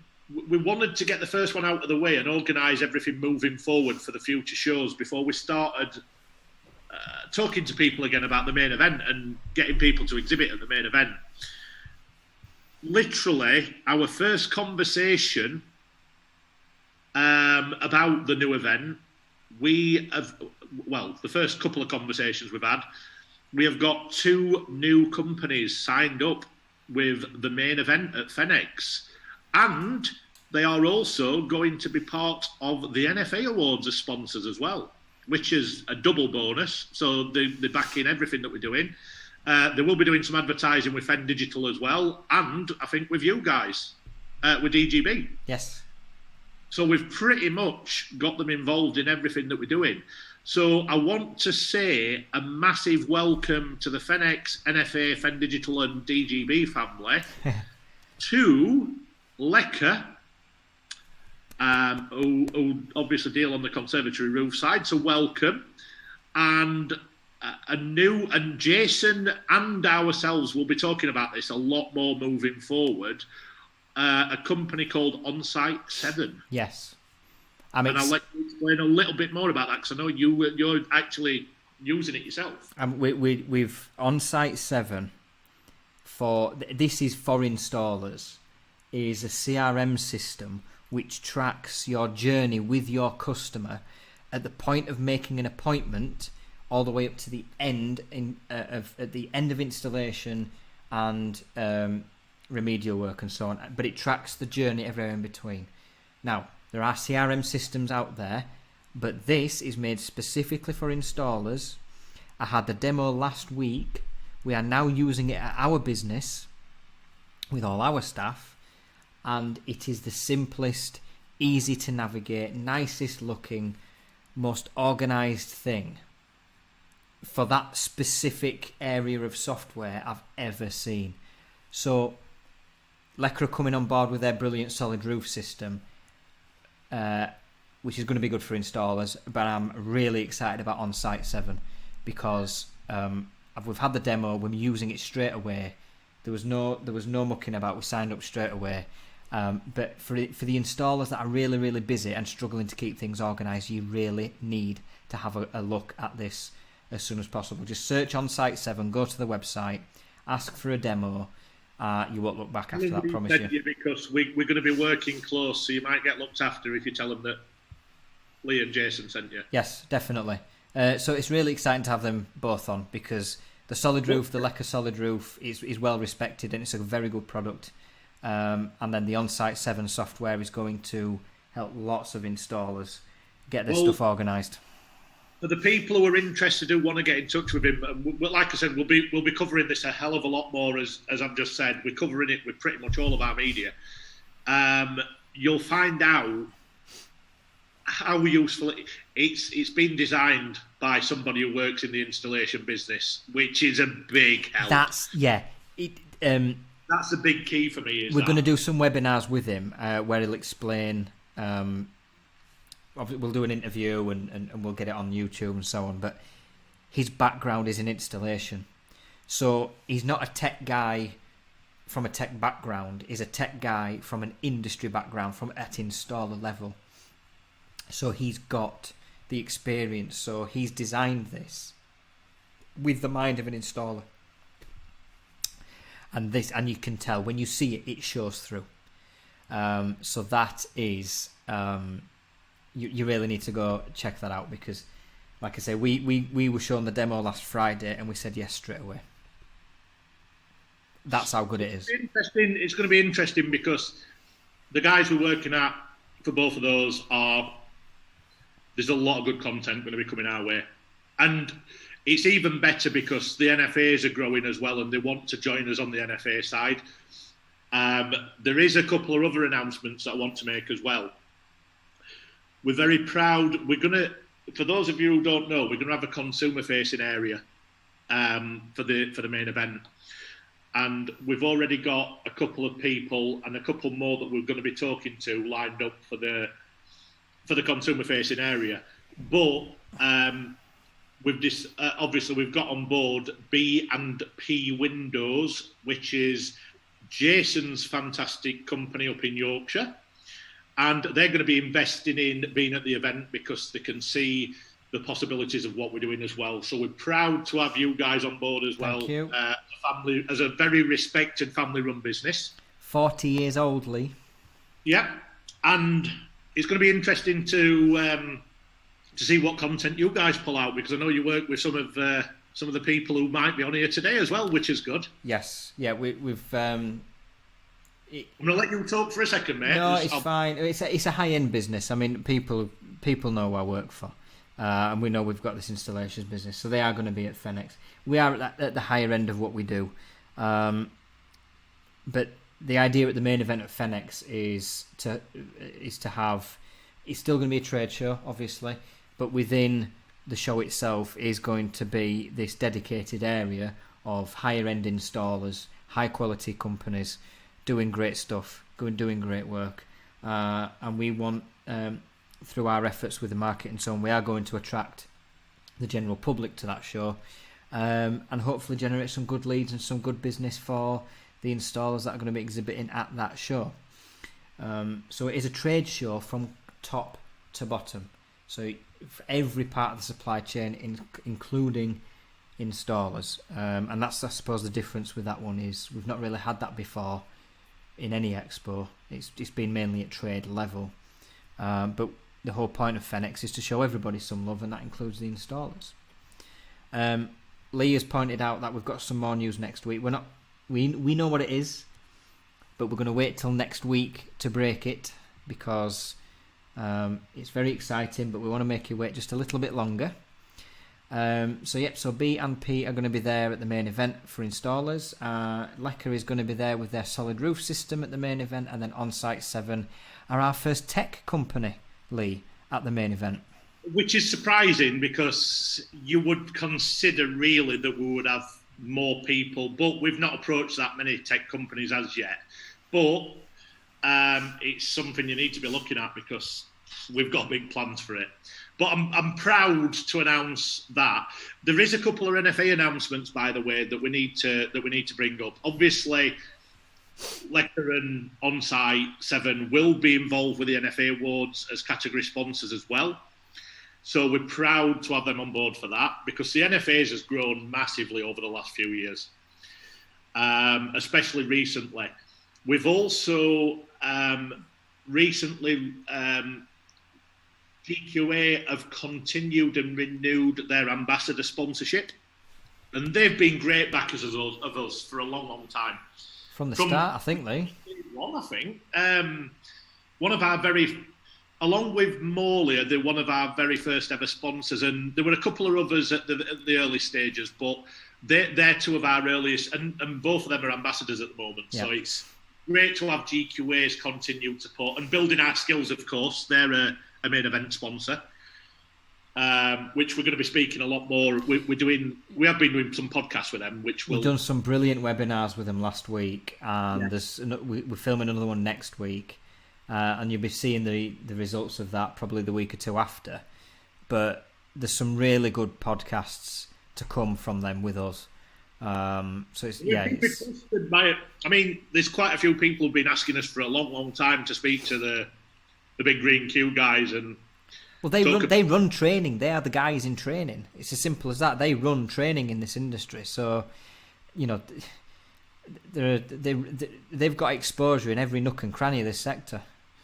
And we've been speaking to, it's not just going to be, because I know Mick's probably the most, I would say he's the person that people know most from GQA because he heads it up. But next, very soon we're doing, and you'll see this, we're going to be, and I'm sure most people, if you don't know him, you'll know of him. the podcast we're doing, we're building our skills with John Ogilvy. I'm looking forward to doing that one. And I met John originally when he was at Vika. He's one of the nicest, most knowledgeable guys you'll ever meet. But he's he's a lovely guy, and we can't wait to get that out in front of people, because I think building our skills have got a great ambassador there with him. He commands a lot of respect, does John? And if you've had a chance to speak to him, I love speaking to the guy. He's one of the few nice guys in this sector that you could go. I'd take him out for a beer anytime. It's but yeah. So we're filming next week with him, so that's cool. Looking forward to that. Have we got any more announcements, Lee, or should we save some for next week? No. One more. Got some more. Okay. I don't think we have given them enough love, because we have mentioned that they're at Fenex, Winrem, a fabricator. Down in. I'm gonna group you in here, Winrem. I don't know whether any of you guys are watching this week, and we need to get this poker started back up again, because you guys love the poker that I set up. We're going to do some more online poker sessions, but I've not given them enough love. Very good up and coming fabricator that are down that there south end of the country. Down south. Absolutely brilliant. Now, I spoke to Dan this week from Winrem. Had a good chat with him. I love the guys at Winrem, and their marketing company as well are very on the ball and good. I like them, but they're at Fenex, which we already know about, but they are also now sponsors of the NFA as well. Correct. The NFA Awards, which is absolutely fantastic, because well, it is, and when you think. Well, this is it, and you think about the impact the NFA's had last year. It was the only bit of good news people had, and people got behind it. It was the biggest ever campaign by a country mile, and people, people see the value in awards, especially when it's decided by the sector. Emma's asking me how many beers have I been on. I think from what I can see of his cans left, he's on his third. This is my third. Yeah, that'll be my fourth. It's quite slow tonight, Emma. It's only half eight. Give me time. Because we've also had two others for the NFAs. We want to welcome VBH to the NFA Awards. Cheers, VBH. A long-standing customer of ours that's worked with us on many of my media outlets over the years. They're also one of our partners at Fenex, but they are now category sponsors of the National Fenestration Awards. And bearing in mind, they fit very nicely. They won 3 awards this year. So well done and welcome aboard. And we can't forget the other guys, because this is an upgrade, but Brisant used to be category sponsors, and they are now main event sponsors. Correct. So Nick and his team at Brisant, these are a bit delayed, these shout outs, but thanks to everybody, because the NFAs it literally is for the industry, it is. So we want to thank everybody that we've just mentioned there for all your support, and it goes a long way, and it just makes it better and better every year, because we invest everything back into that. So thank you to everybody with that, with Fenex and the NFAs. Sorry, that was a big plugging area. We're going to stop plugging. It's fine. Emma's drinking me under the table. Go on, Emma. And Steve, because you're both at it tonight by the sounds of it. So, that leads me on to I haven't said it since the beginning. What's everyone drinking? I'm not going to drink tonight. What am I drinking now? I'm on Adnam Southwold. Dry hopped lager. Not sponsored. I have to say this, apparently. It's a dry hopped lager, Lee. Dry hopped lager. Lager. That's a bit of a. I don't think Mick from GQA is a real ale drinker. He'll not be impressed with that one. No, it's a craft lager. He'll be all right with that. He'll be calling you out on that one. As long as it's not the mass produced stuff. Adnams is just a small little brewer. But dry hopped lager. So that's where I am. Nick, Emma, am I going to have to catch up with you then? Here we go, Try and Jason. catch up. Go on then. How do you become a winner and a champion in a meat shooting competition? Don't know. By learning from your mistakes. Mate. What are you doing to me? I thought that was a good one. Ooh, this is weird. We've just talked about Lecker. Yeah. I've just had a LinkedIn connection request from a Lou Lecker. Oh. But you're going to say Lou Vega. There you go. Board number 5. My brother's just texted me. I sent him a link to this stream. So I'll tell you what, just before he comes on, Lee, I will let you prattle on for 1 minute or two, and I'll be back in a second, okay? Where's your brother joining us, is he, did you say? In the comment section. Oh, wonderful. Wonderful. So, come on then. I want to see some comments on this. What's everyone drinking? Because, Callum's on the gin. Others ruined. That's dangerous, that, Callum. Well, I'm on... I'm going to be pronouncing this wrong because I'm from Yorkshire, but Sagres, Portuguese lager from the tap, from the pump. So that's what I'm drinking tonight. What's everyone having to drink tonight? Emma says Stephen is on the JD straight. Go on. Emma, Budweiser. Very good. I don't mind Bud. I'm a lager drinker if I'm not drinking vodka or shots. So, anyone else? Anyone else? Any raise on Jack Daniel straight?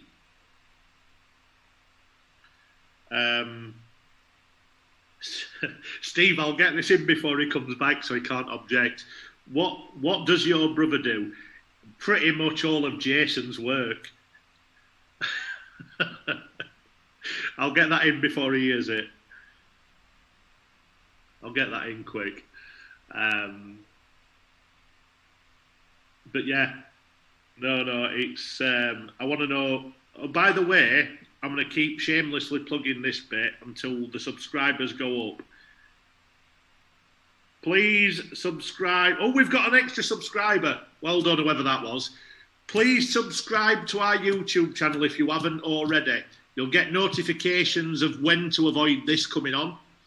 You will get notifications of any webinars or podcasts or any videos we put on that are worthwhile watching. And we do have a lot of good content to share. We've already got a lot of good content on, but you'll get notifications when we post new videos. And we're going to be doing quite a lot moving forward. So please subscribe. And if you do, I'll keep reiterating this. When we catch up in real life for a proper beer at a real bar, you'll either get a drink from Jason, but you have to drink what he's drinking, or you can have a drink with me, but you have to drink what I'm drinking. So subscribe. Tell us make sure you have subscribed. If you have, you can have a drink on us. Just looking back. Not better than that. Jesus, Stephen at McDermott's is on the JD straight. Yep. Yeah, I've just been saying that. He's 5 deep. I've just answered the question. He asked what your brother did, and I said pretty much your job on top of his. Ooh. Do you know we have a good healthy competition, me and my brother. We always end up selling roughly the same amount. He sometimes comes on top it's only by a few grand at the end of the year, or sometimes, but it's a good healthy competition we have actually. You pinch his sales? No. Does he not let you get away with it? What? You think I'm trying? Yeah, I do. I know you. That's awful. Well, I actually answered phone after you'd quoted them 16 times. And it's mine now. I know what sales reps are like. Yeah, I can sign you up. Yeah, that's fine. No. he'll be sat and you're whispering into the phone. Yeah, he's off. He's not very well this week. Yeah, I'll come round later on. Why are you whispering? Oh no reason. Oh no, we never do that. No, it's the one. It's a family business though, and it's. It is. No, all due respect, I've met your brother a couple of times. He's a lovely guy. All your family is, to be fair. I've met all. He's as straight as they come, is Adam. He wouldn't do out like that to anybody else, anyways. He just gets his head down. He does the work. Well, I weren't questioning him. I was questioning you. Yeah, I know you are. Son of a bitch.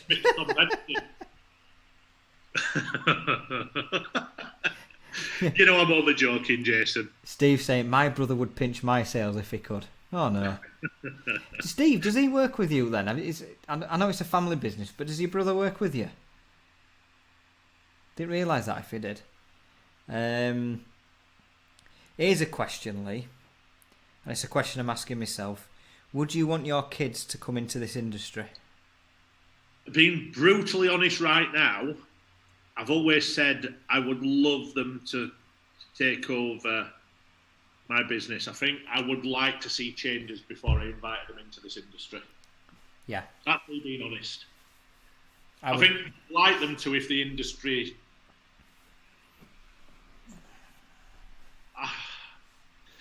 It's a weird one because we've got long-term plans, obviously, in this industry. My intention when I set up my trade TV was, if they wanted, obviously it depends on what they want, was to hopefully hand the reins to my children and whoever has business out, like I'm partnership with you with a couple of businesses, so hand it over to the younger generations. At this minute in time, I'd like to see changes before I commit to that. Which is a shame, really, because I don't like saying that. Same. I am of the same opinion. I think my attitude and I think the industry's attitude will change, but I think it's a very tough industry to be in, and I think it's this is just my personal opinion. It's getting a bit too cutthroat, and I don't like that. It's what you say. It's the attitude for me. It's the work ethic. It's the work culture. It has to change. I love the industry. Listen, Jason, I've been in it a long time, and I've made no qualms about not wanting to come into it from an outsider looking in. I've met some fantastic people. Yeah. I've met some not so fantastic people. Yeah. But it's always outweighed itself, the good against the bad. I just don't want it to slip. And maybe there's a lot of frustration out there, and this is why I'm happy to wait and see, because I don't think things like what's happening at the moment, everybody's frustrated because of the problems COVID have thrown in. There's people, and I don't just mean in business life, I think there's a lot of people who are probably under a lot of stress at the minute that are probably not acting like they usually would. This period of time is not a good yardstick. And I mean top to bottom, by the way. I mean from people in the industry and people who are customers to the industry. This period of time is not a good yardstick to measure the industry on, is it? Because, if you were to compare what we've done it last year to what we did 5 years ago, it's a totally different sector. Yeah. But yes, I would have to agree that things would have to change if I could say I would be happy for Spencer to come into this sector. Attitudes would have to change. Work ethic would have to change. Culture would have to change. Ultimately, it's his choice. And he'll always have his choice. If he doesn't want to come into this, that's fine. If he wants to go to university and do something else, that's fine. Or he might be good at sport, or he might be good at music, or he might be good at art. He might be, it's up to him at the end of the day. But if he started to look at this sector and say, "Oh, Dad, I want to come do this with you," I think we'd have to have a serious conversation with him and say, look, this is how things are. Do you really want to do it? It's a weird one because, like I said, there's a lot of positives, and building our skills are trying to attract young people into the industry. There's a lot of positive reasons to get involved in this industry. I'll say this, Lee. You do the hard work. It pays really well. Yeah. And this is I don't think we focus on this enough because, yes, all right, a career's got to be rewarding and stuff, but let's face it, money motivates people as well. And if you want, fitters in high demand in our sector are bloody well paid. Like, I mean, really well paid. The ones who are good at what they do and in high demand can probably command as much as they think, as more than they think. Yeah, and we don't make enough of that. We don't. I don't know why. Well, I think Building Our Skills are doing a campaign at the minute where they're talking up the sector, and I think it's a good thing. We need to do that. And there is a lot more. I mean, we're talking about installers here. I put a quote in, and I'll be doing a video, just a short video saying why I think people should get involved in this industry. There's more than just the installation. I mean, there's so many jobs: factory managers, marketing, the sales side. There's so many avenues that it's an industry that's got so many opportunities. And they're well paid as well. They are. But I think we've got to cut out a lot of the frustration and infighting in the industry to make it more attractive. I don't think it's just a case of people want the money. We need to make it a pleasant industry to come into. And I'll come back to the social media shortly of some of the attitude of people within the industry who are not showing it in good light and not helping that. In fact, I'll talk about that now. And hold on, just before you do, Lee, sorry, Alan Masterframe, I think he's listening online at the minute. He's just sent me a text. I agree with Alan here. I know what he's getting at. He's saying give the children money and allow them to follow their own dreams. Yeah. Alan's had more experience in this industry than me and Lee, so he's probably lived through sort of more dynamic times. Alan, one of the wisest people in this industry I know. I know what Alan's saying. Alan's saying something by not saying it. And yeah, I totally agree. And that's why I said before, if Spencer wants to do, he doesn't have to do this, and there is no pressure on him to follow in my footsteps. And I'm going to take it into the social media. Now, most of what I want to talk about in social media is positive, but I want to bring up how social media is hurting us first. And I'm going to hark back to the days when I was looking at joining the industry, when I got invited into it and I said no. And I was adamant saying no. And I eventually backed down and ended up doing 3 months of networking. And I've told this story before, and I fell in love with it, and I've worked in it ever since. Okay? I met some brilliant people. Alan, one of the first people I met.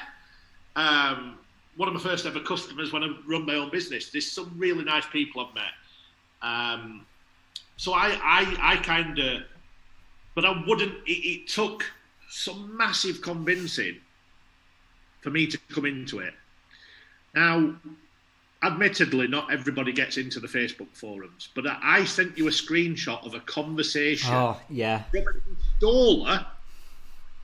And I'm sure a lot of you installers that go on these Facebook pages will know what I'm talking about, because it was mad. It's kind of an internal viral conversation where an installer up in Scotland had basically, because a customer had said, are you still coming tomorrow? Are you still coming tomorrow? He spat his dummy out because he hadn't let him know that the product wasn't ready. And he basically said, no, I've cancelled your order. And it was just like, and I can't explain. You need to go on and have a look. The comment thread was insane. There were just endless and endless comments. It was mad. But the upshot of it was this guy had said, basically, F him. He's not telling me he's not asking me whether I've told him I am. And he'd not had no communication with the customer. The customer was just saying, and the customer had apparently, and it was on the screenshot, the customer had said, when he said, no, I'm not coming, which he hadn't let him know, the customer had basically said, well, I've turned down a shift, you could have let me know. Which, let's be honest, it's a fair comment. And he spat his dummy out and said, no, I've cancelled your order, I'm not doing it. And it's like, this is why. And people were laughing at it. Now, I get it's a ridiculous scenario, but people were actually saying, oh, well, it's his own business. Well, no, it goes deeper than that. And this is what I'm saying about the industry's reputation. As long as people are laughing at stuff like that, because we're kind of laughing now, but it's not funny. No, it's because not. This is the consumer's perception of what this industry's like. We're laughing because we know it goes on. We're laughing because...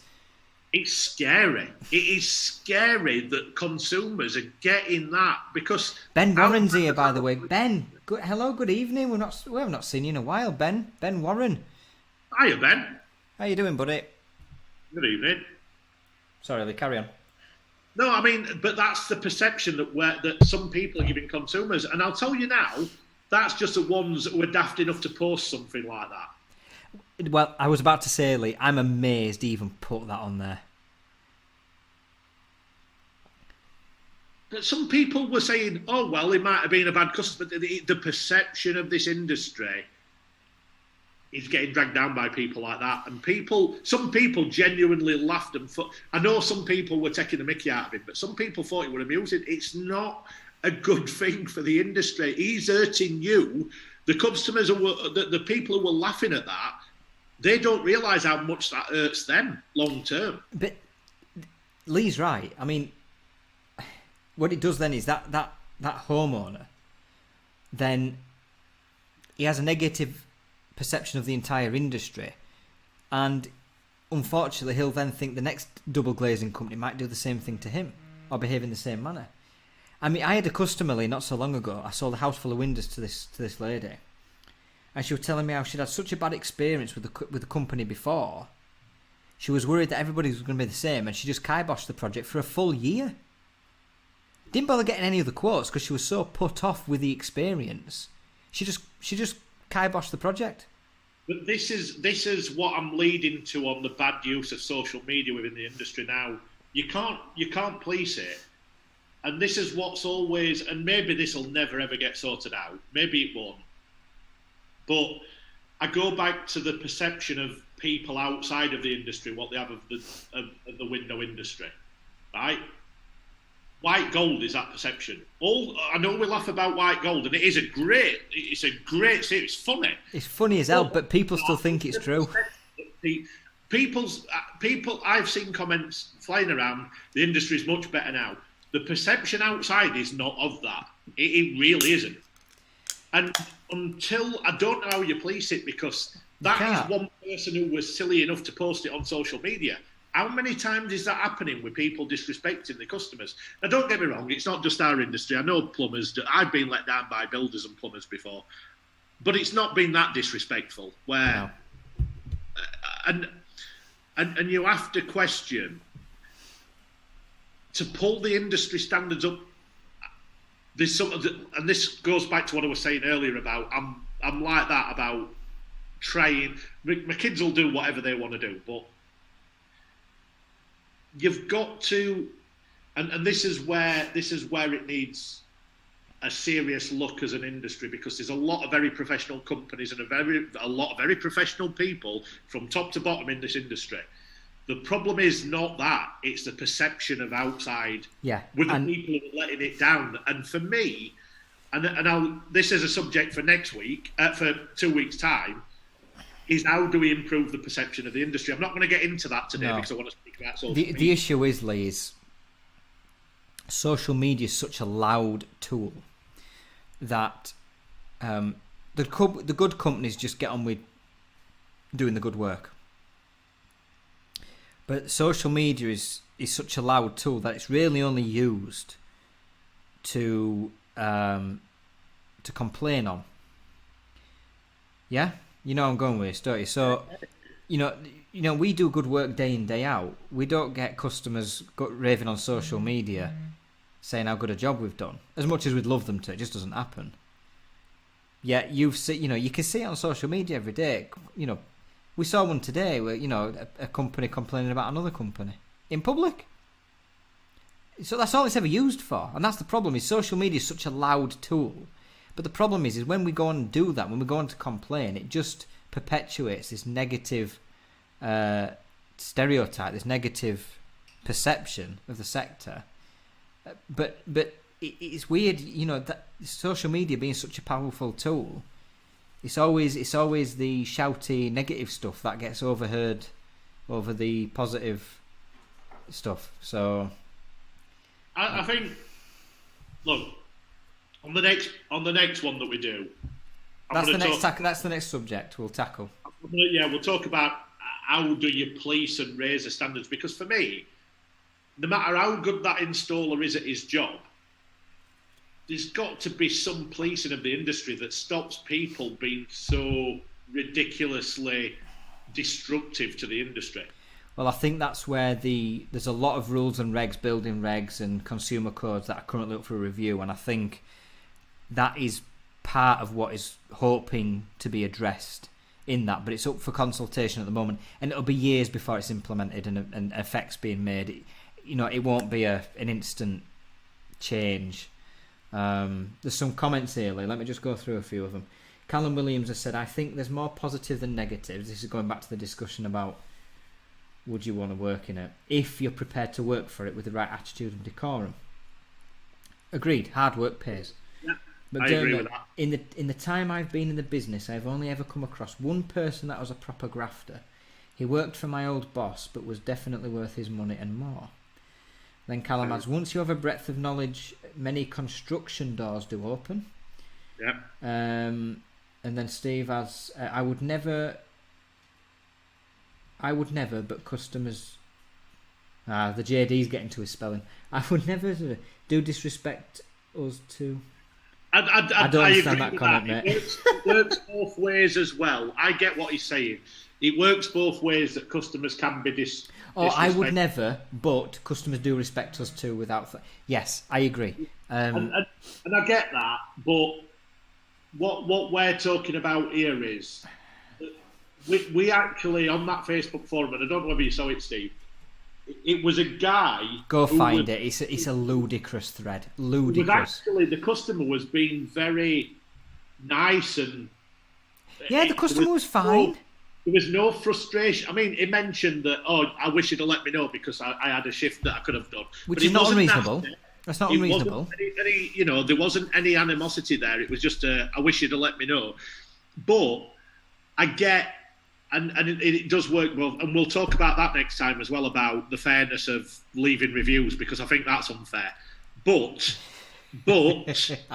I could go on with that one. Well, listen, it's a full. That's why we're not talking about it today. It's a full discussion. But there's people out there who are deliberately just being obtuse. They're being destructive for the sake of... do you think I'll do what I wanted? And no, you don't. That is destructive to the industry. It's just arrogance. It is complete arrogance, and that needs policing in some way and not just in this sector. In my opinion, in every sector, people like in the eating industry, they police the work. I think you've got to have a standard of respect. Well, Lee, dealing with customers. Remember when we had John Vanstone a few weeks ago? Yeah. He did hint to say that was the direction these reviews will take our industry in. That the aim is to get to the policing. Policing's the wrong word, but the management. Yeah, I suppose the regulatory level of plumbing, for example. That's the aim of these changes, is to get our industry to the plumbing and heating level. Alan at Master Frames left me some comments.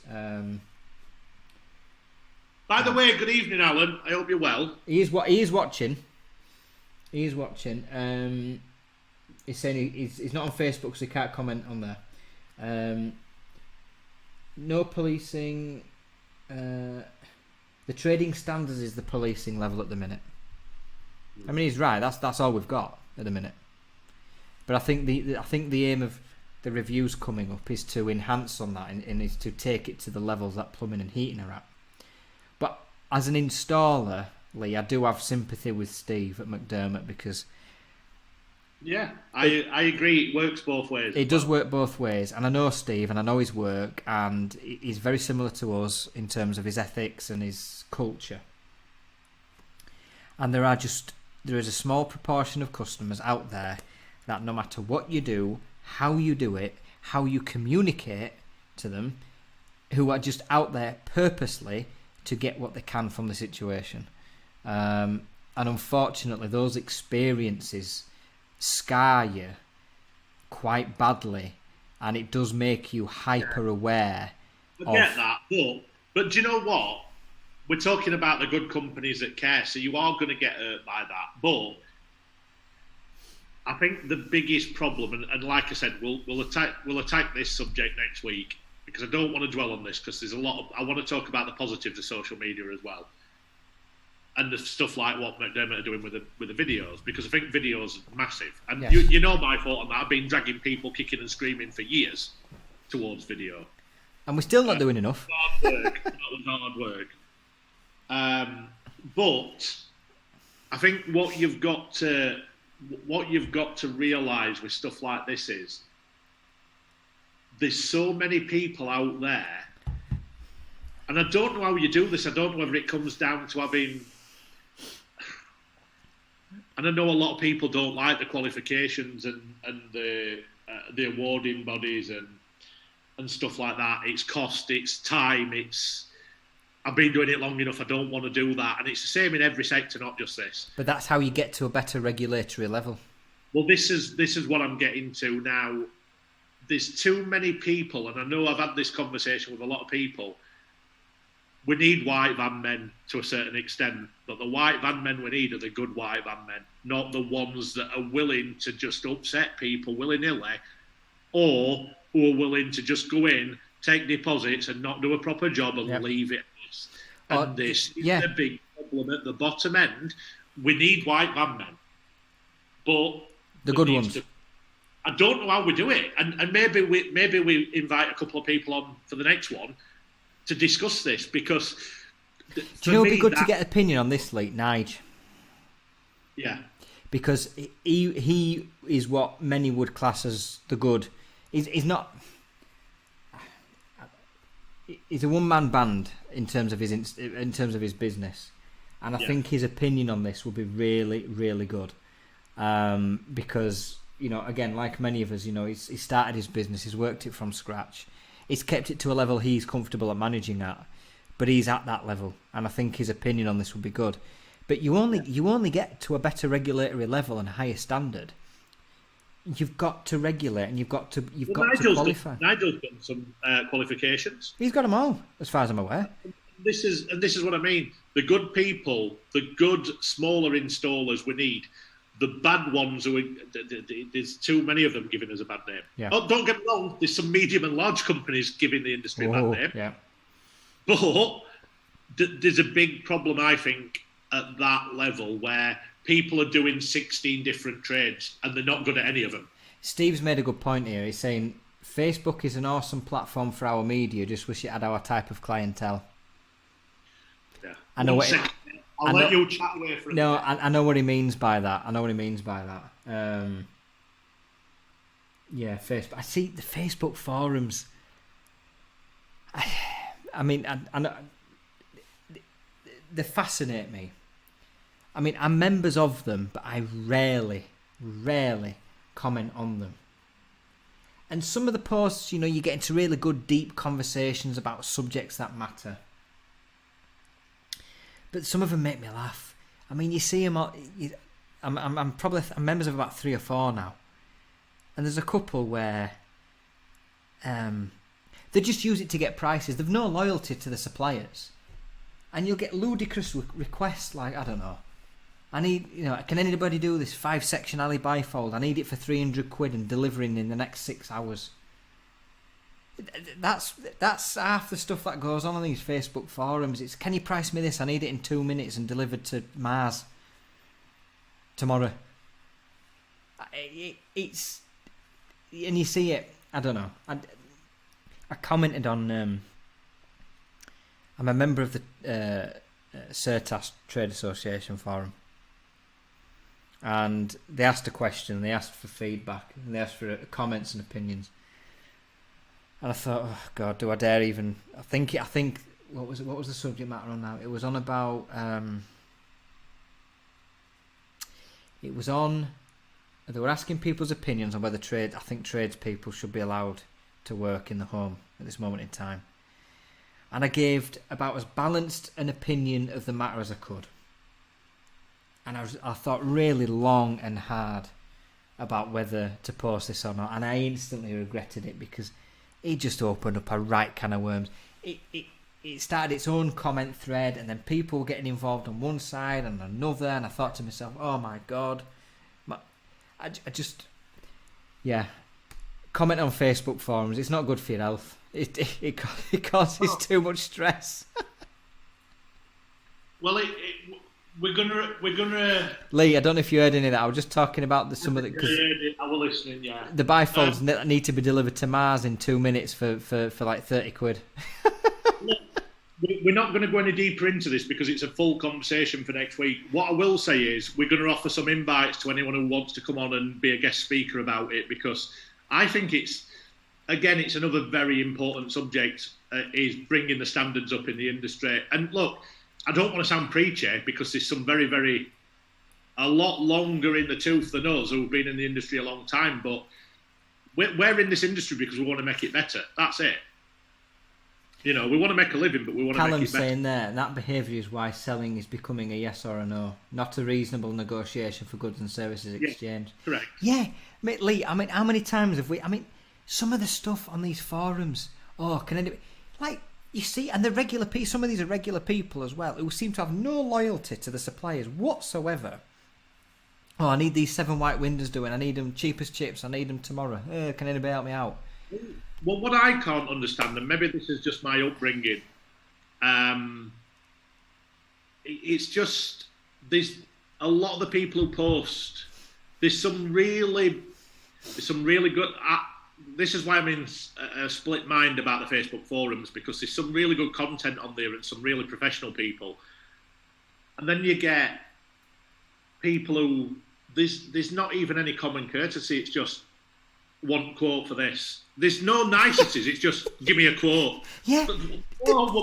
I'm not being funny, but if that as a supplier isn't a big red alarm going off at you, yeah. And I see some suppliers replying to them, and I'm like, really? Look, they've not even got any common courtesy. You know that this is a problem. There's no please. There's no thank you. It's just I need a quote for this. Cheers. We're walking into problems. That's just my opinion. I mean, it's always written on some scrappy, crappy bit of paper or a post-it note and a picture taken on. Oh, can any be quotes for this, please? Even that, mate. Even that. Look, not everyone. There's a lot of good people who do stuff like that who can still write it on the back of a fag packet. Each to their own. Manners make cost note. A please and a thanks on a post cost note, does it? Well, I can only speak from my point of view. If I was a supplier, and I see suppliers jumping all over them, and I wouldn't touch him with a badge, Paul. Walking, in my opinion, 90% of the time, you'll get 10% where they're just in a rush. All right, some people are just in a rush, but let's be honest. There's a big alarm bell ringing, going, these guys just don't care. Mate, do you know what it is? People are going on there, and I'm going to make a guess here. That it's triple P, PPP, piss poor planning, right? They've mucked about, they've not ordered anything in time. They think, oh bloody hell, I need these bifolds like in 2 days, and I need them like within this budget. Oh God, that's what it is. But you know what? There's some genuinely. This is why I'm split. Callum saying drawn on the kid's school book. He's not wrong. But you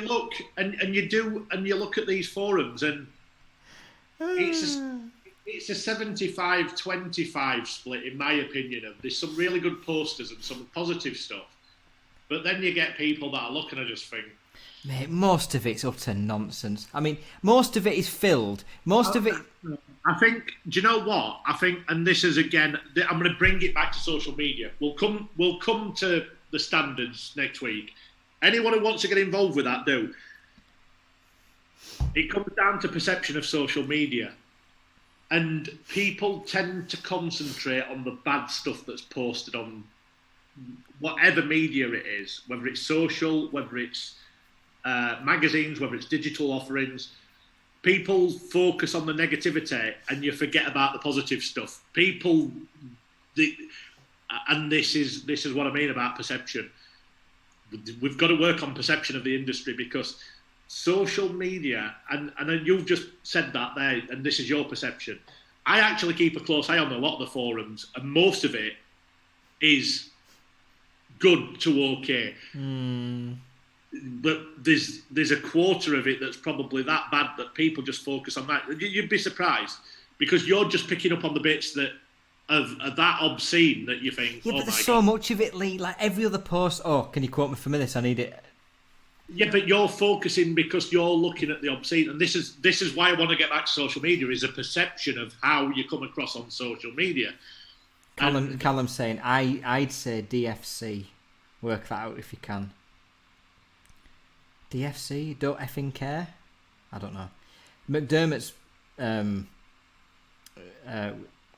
different subject here. Does the free quote and 10, 15, 20-year guarantees need to be looked at? Do we give too much? Now, again, this is a full conversation, Steve. I think this is where me and Lee have a disagreement on. This is a full conversation for another podcast again, because I've spoke about guarantees. I think it's 100% the wrong way to go. Okay, we might agree on this then. And I'll bring it back to a conversation I had with Morley. I went to a Morley Glass Open Day, and I was there with other media outlets. Oh yes, I remember this. Why don't you offer a 15-year guarantee instead of your competitors' 10? Because you'll easily outdo them. And I knew what Ian at Morley Glass's response was before he'd even said it. And me and a guy called Mark Stacey at Vision both said it at the same time. It's like, why? You can't. Integral blinds have not got that life cycle. So you're literally inviting yourself to have problems by giving that longer guarantee. Anyone who knows anything about anything that's electrical or tech or any sort of motorised facility, you're going to have problems within a set amount of time. And anybody who's offering long guarantees on stuff like that, and that's why you don't get the long guarantees on TVs or fridges or anything electrical, because you're going to get problems. Look, at electrical is 12 months. Guarantee on something that's not going to last that long is basically meaning that you're not going to be in business. It's commercial suicide. Do we dare tell them the reaction to that response, Lee? Well, I mean, look, it's. I don't want to go too deep into it, but that's one example of why I don't think it's a good idea. Don't get me wrong. There's products on the market that can offer that, because it will last. Steve's asking, why do we do it? Why do we do it? We don't do it because it's not down to the product. I think the product quality in general across the board is very good, and there is no doubt that the windows and doors we're fitting now will comfortably last 25, 30 years. The reason why the guarantees are getting longer and longer is companies are using them as USPs. Marketing, yeah. But the problem is, the longer you guarantee something, you are going to be tied into that. You are going to have to honour that. And our industry made the mistake many moons ago in using the guarantee as a sales tool. Yeah. Now, other industries had the sense to not do this. Look at cars, look at electrics, look at most other sectors where you have to buy things. The guarantees last, on the most part, 12 months. Most consumer electronics is 12 months. Most car guarantees is 3 years. Okay? For the window industry, nah. We're going to give you this product that you're going to use every day, day in, day out, and we're going to give you a decade on it. A decade! A decade for a thing you're going to use every single day. What absolute insanity was that? Absolute insanity. You know what? I want to answer this for Steve, because he's put, how can we change this? Tell us. Well, I don't think we can. I don't think we will either. You can. This is where we disagree. You can, but I don't think we won't. I don't think we will. Well, here you go. Okay. I spoke to somebody today, and it resonates with something I've used in the past. The phrase he used, and it was in a different context, but it was in the terms of I'm putting my on the chopping block here, and I don't mean neck, right? I'm going to do the same, because this. Hey, hold on, prepare. Lee's going to make a statement here. This is live. This is me putting my thing on the chopping board, right? Because his credibility. I believe in this. Go on. And I believe I'm a person that I believe has got a lot of integrity. Okay, and I've said this before, not on these, but I've said it before, and I think it needs approaching. And this is not just in our industry, in any industry at all, until media outlets, right? There's warranties that will serve the purpose over that period of time. Until media outlets are strong enough to turn away money and revenue and look after the industry and the reputation of the industry, this problem will not go away. Correct. It needs integrity from, I'm not just talking about the window industry, I'm talking about trade publications, I'm talking about events. Whatever you if you know that warranty isn't worth the paper it's written on, and you're allowing people to promote that, you're part of the problem. Yep. I've put my thing on the chopping board. Now, some people might not like that, but it's true. Now, not everybody's like that. I'm not naming names. I'm not shouting down anybody. That's trade publications, events, awards, fabricators, systems, everything. Fabricators, installers pushing it to consumers. It goes all that way.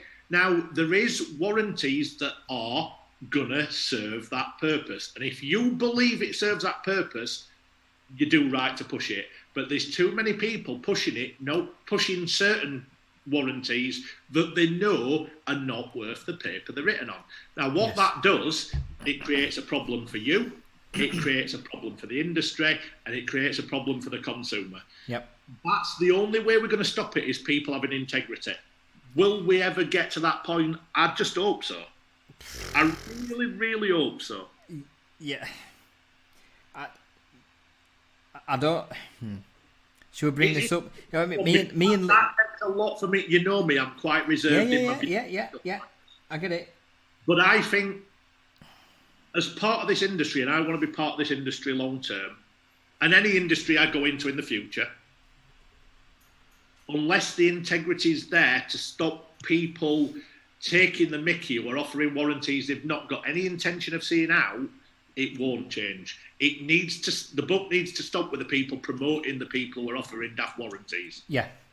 The warranty or the guarantees become this ridiculous football of this stupid USP. And listen, Jason, I want to be very, very clear on this. There's some warranties that will stack up, and there's people that have got long warranties that will keep them warranties. But we know, listen, people have got common sense. You know whether the warranties are going to... All right, there's no guarantee in life, but you've got a good idea that if someone's offering a 50-year warranty on a television, you know you're not going to get that seen through. No. And there was, I think, Everest offered a 50-year guarantee. This is what I mean. 50 years. They did it. It was their anniversary, a 50th anniversary, and the 50-year guarantee. First of all, 50-year guarantee on a window, come on. Second of all, if you looked at the current terms and conditions, I mean, they were so narrow. There'd have been about 3 people in the history of Earth who probably would have been applicable for a 50-year guarantee. But still, the notion of a 5-decade-long guarantee on the belief that a product will last 50 years. You really think a window or a door that's used on a regular basis is going to last 50 years? Lee, that's longer than me and you have been alive. Emma's just making a good point. It's bad negotiating, selling on. Like I said, there's some legitimate warranties and guarantees, but I agree with this. You're better off offering a 5% discount and not giving yourself 10 years. Yeah, totally agree. Callum's just saying there, the longer the warranty, the more short-lived the company. We've bastardised and cannibalised the guarantee. We've used it as a sales tool, as a sales football.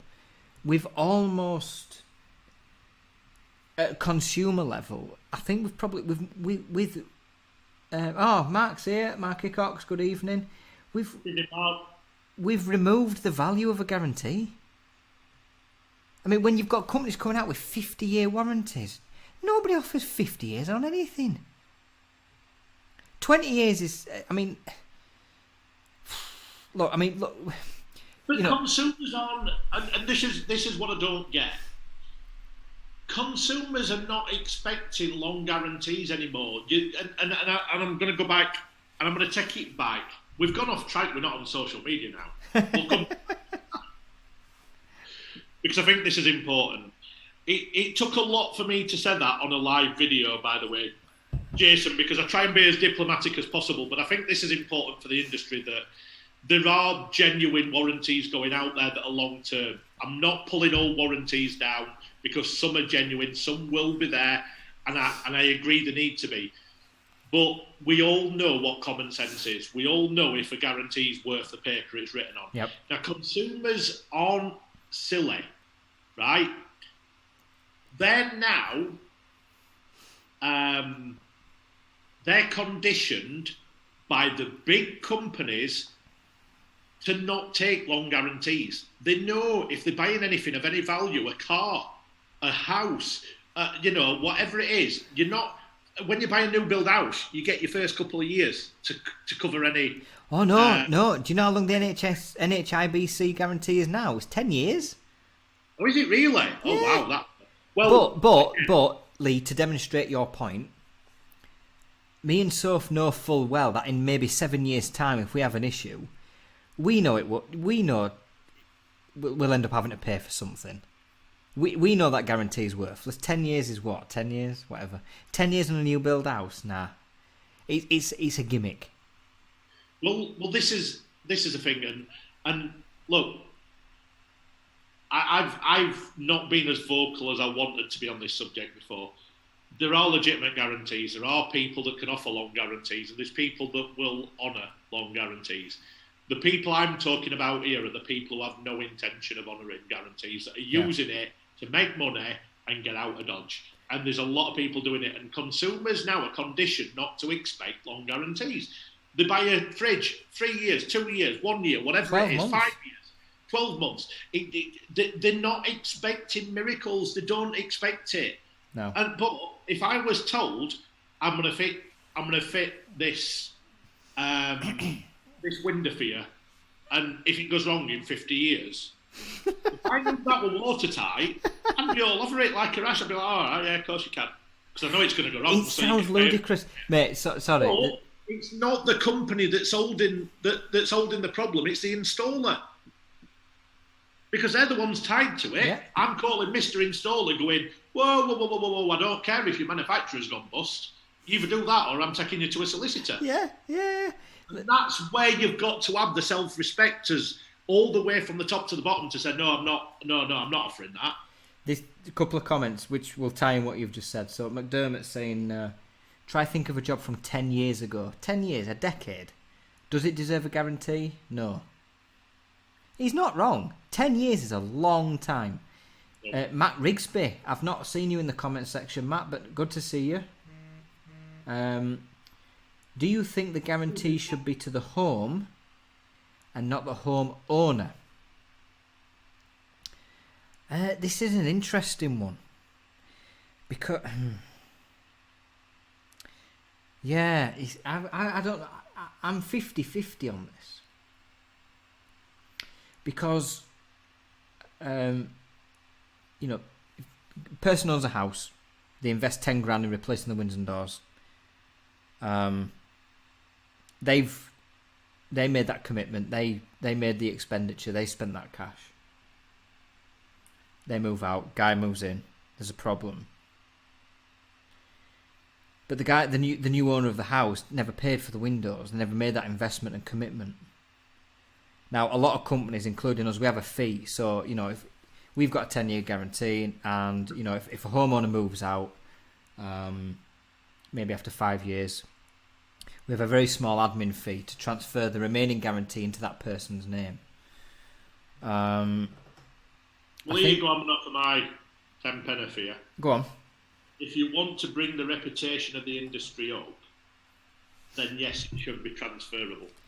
Yeah, as is. There's a minor fee. I think it's... And again, that's reasonable. As long as it isn't extortionate. I think if you want to bring the industry reputation up, that's the kind of thing that would go a long way. Yes. Well, we charge 75 quid, right? Which isn't a lot, because, you know, if we have to replace a part under guarantee, that the value of that part could be hundreds of pounds. Yeah. And, you know, if that guy's got up to maybe, you know, maybe 5 years left in his guarantee, for 75 quid is no. So transferable guarantees, I think, is the way to go, and we do that. Like I say, you know, we charge 75 quid, and then Mr. Smith, who's moved into the house with our windows that are 5 years old, might have 5 years left. Once he's made that transfer, you know, he gets everything covered. What are you smirking at, you, Lee? I can see you smirking. Go on. Nothing. You're live on video, mate. You can't hide it. You now have to explain yourself. I was just reading a message, that's all. Is it suitable for video or not? It's nothing to do with this now. Probably best we don't say it then. It's nothing bad. It was just a little funny thing from a contact. McDermott saying, I choose my customers just as much as they choose us. I'm on McDermott's side on this. I mean, it's probably through bitter experience.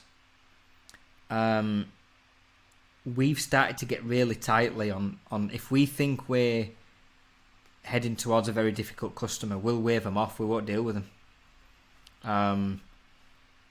Not everybody has the strength of character to do that, or can afford to do it. But I've always worked that way, whether I've worked for companies or for myself.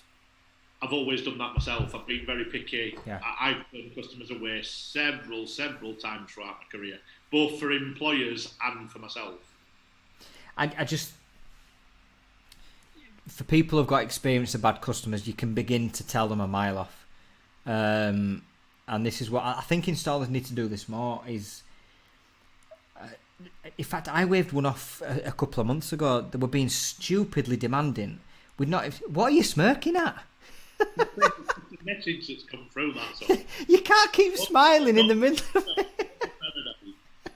It's my kids sending me stuff, that's all. No, it definitely isn't. That's a total bluff, is that? No, it's not, mate. It's not, honestly. It's just my kids sending me stuff. All right, okay, fair enough.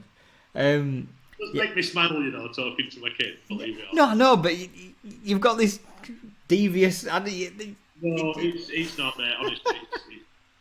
Like someone's sending you something dodgy or something. No, it was a bit funny from friends. Fair enough, okay. I waved someone off a couple of months ago. They were being super difficult and the job was complicated. And I just said to them, look, we're not the company for you. I didn't want to entertain trying to get the contract, and I knew we'd end up with it. And we just waved them off in the end. McDermott in the comments, can you do that? Can you do what, Steve? I don't know what we're saying. I will not cover it regardless of what fans say. I choose my customers as much as they choose us. Lee's getting saucy texts. He wishes. Chance would be a fine. Who said that? Chance would be a fine thing. Callum. I'm not that lucky, pal. He says, within the fee, offer the same information you give the original purchase, such as homeowner maintenance. I mean, we do issue homeowner maintenance, but we do charge a fee to transfer whatever remaining length of guarantee is over to the new homeowner. Because at the end of the day, the previous homeowner made the investment. They committed the money. It's only fair that the new owner makes some kind of commitment.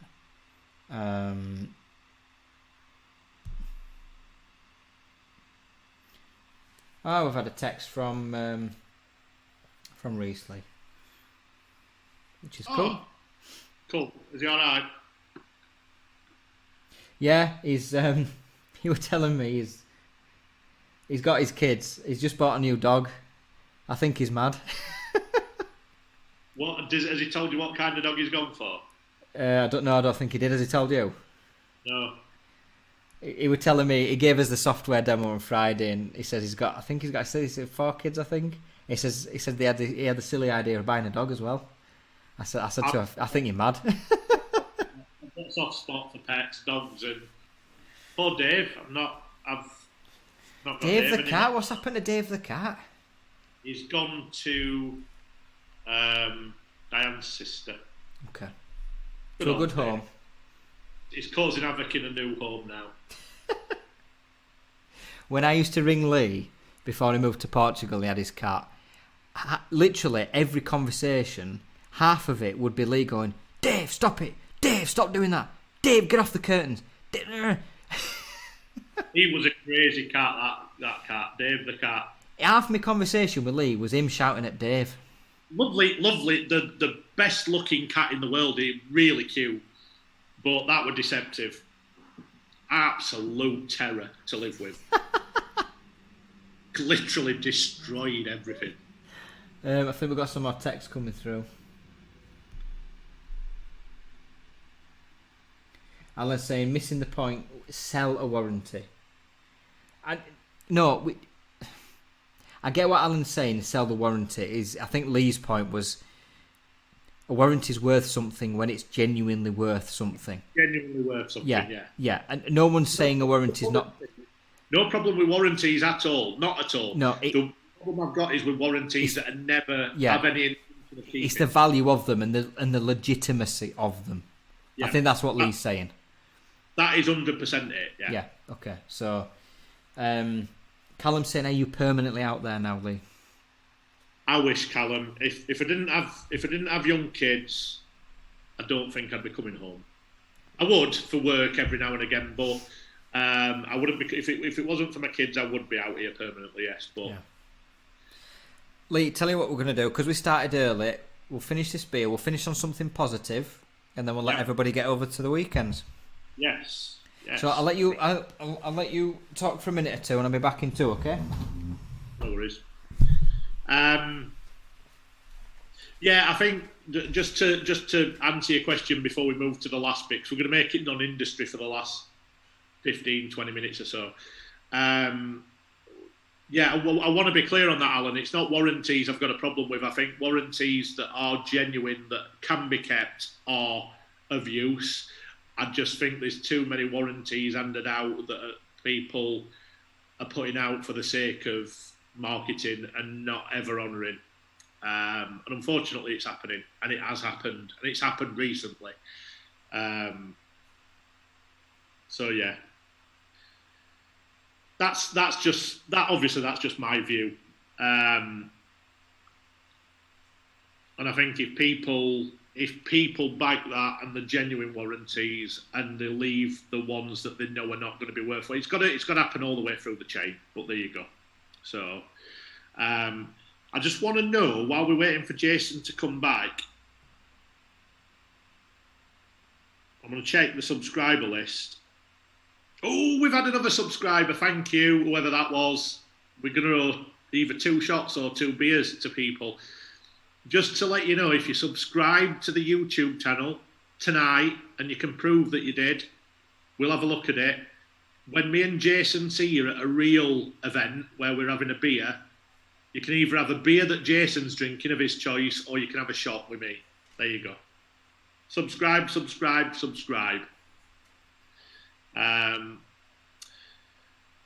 Mark says, did you all see the revised document L min B rating? No, Mark. Go on, tell us a little bit more, and I'm sure Jason will expand on this before we get to the light-hearted stuff. Mark's asking about the revised document L minimum B rating. Oh God, I still need to read it. I can't make an educated judgment on that until I read it. I've with everything that's been going on lately, I've not had a chance to sit down. But do you know what I want to say? I mean, this goes back to what we said about social media. This is a good example of how things should run. You know, Alan at Masterframe, you know, he's been commenting via text with his point of view, and we've had people in the comment section on Facebook and YouTube with their point of view, and it's not got out of hand. We've all got there's some quite different opinions on the matter. Yeah. No one's falling out. No one's getting agitated by it. No one's calling each other stupid racist names or anything like that. We just have a conversation. This is literally what me and Lee are talking about. How social media and stuff like this should be done. It needs to be open. It needs to be honest. We can have different opinions. This is a perfect example of how it should be done. Mark, what we will do, we'll invite you on to tell us more about it at one of the next ones, because we've only got another 10-15 minutes we're going to stay on, and we're going to make it light-hearted for the last few minutes. But if you want to come on and have a chat, we're going to invite some guests over the next few weeks. Why don't we, Lee, if we say to Mark, I will make sure to read the subject matter. Mark's saying there 1.4 U value on the whole window. Alan's just texted me saying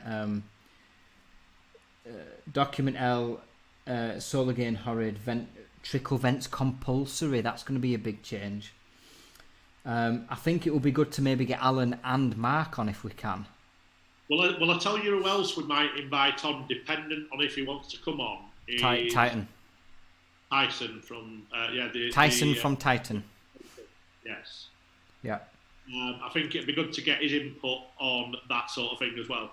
Yeah, definitely. If he's available, obviously, we'll ask him. Yeah.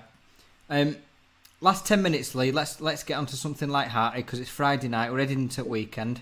Well, I'll tell you what. We'll go to entertainment and sport for a little while. Sports. Because I knew you were going to do that.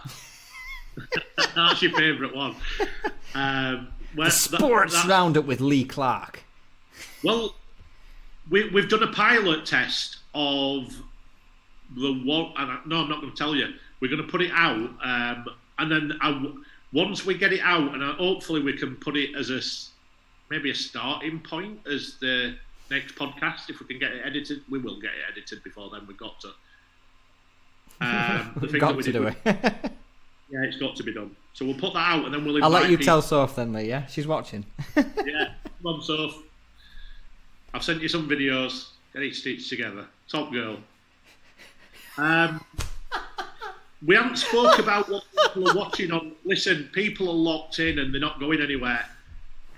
Netflix, Amazon, Disney Plus, TV. Ooh, I tell you what, we'll start off talking about TV programmes. And I know everyone was talking about it, and I didn't realise I was watching one of the FA Cup games, and I must have caught the back end of it. This Masked Singer. Oh, Soph loves that, and Nicola. Yeah, well, I know. Listen, I know Soph and Nicola have been watching it. Masked Singer. I caught it, and I watched it for about 10 minutes. And all I want to know, this is all I want to know, right? Is I saw somebody dressed as a hot dog singing, right? Who was the hot dog? Joss Stone. No, it wasn't. Or was it? Oh, I don't know. That's what I saw. And I was just sat watching it thinking, is this what TV's stooped to? Hold on. Right? Hold on, I'll find out for you. Wait a minute. Know who the singing hot dog was, if anyone can answer that. No, don't do it. Let people answer. Oh. Don't tell me. Don't spoil it. Let people answer. Who was a singing hot dog? Mate, that type of... It's beyond me. I just look at it and think, what... Yeah. I've got to be honest, I can't be too harsh because I know Nicola might be watching, but Jesus. I caught it and I thought, what on earth is this? And then I realised what it were. Callum saying Joss Stone. Oh, there you go. Bloody hell, that's a bit of a step down for Joss Stone, isn't it, man? Well, I've got to be honest. Joss Stone, international superstar, now singing as a sausage. When people were talking about... Oh, she is watching Nicola. Oh, no. Sorry, Nicola. When people were talking about the Masked Singer, I didn't understand. I thought, is it a bit like, you know, The Voice when they're not looking at them, but they're just singing, but they've got like a face mask on, like, you know, like a Phantom of the Opera mask, so you can't see. Oh no, they're in these stupid spacesuit alien type get-ups. When I saw Hot Dog singing, it were kind of, I had to watch just because I were like, what on earth's going on here?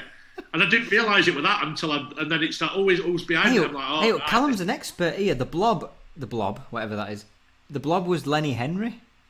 Was Lenny Henry any good? I could imagine him having a singing voice. I don't know. Most comedians can sing, so. Who doesn't love a sausage, Callum says. Well, that's a debate for a different podcast. McDermott says the things we Google. It was a bit bizarre, and I didn't watch it past that. I thought, I'm not sure I want to see the level of craziness. If this is pretty standard hot dog singing, then... Steve's saying the things we Google. Can you imagine working at Google, looking at what people are searching for? Who was the hot dog? Who was a singing hot dog? You've got to go home absolutely mortified, aren't you? You're going to be traumatised looking at what people search for. Watching what the world's looking at. But going back to my original question is, what anything new? Anyone's watching any new series, any new films? WandaVision on Disney Plus, which is the TV series of Scarlet Witch and Vision from Marvel. What a program that is. Belting. Absolutely brilliant. If you're a Marvel fan, you'll appreciate it. If you're not, then you'll probably go over your head. But if you're a Marvel fan, watch WandaVision. What a brilliant thing. Episode 7's out tonight. We're not going to get a chance to watch it. We'll watch it tomorrow. Yeah. Glenn Hoddle was on it too, Lee. Masked Singer. Says Callum. Glenn Hoddle, what happens to your career if you have to end up on Masked Singer? Joss Stone, she was pretty big, I think, as a pop star. Lenny Henry, Glenn Hoddle. I love Lenny Henry as a comedian. He's above that kind of stuff. I've got one of his original stand-up that he did on video back home. It's on video, and it is absolutely hilarious. Callum's saying It's a Sin was a good miniseries. Yeah, I've heard good things about that one. McDermott recommends everybody delete their history. I agree.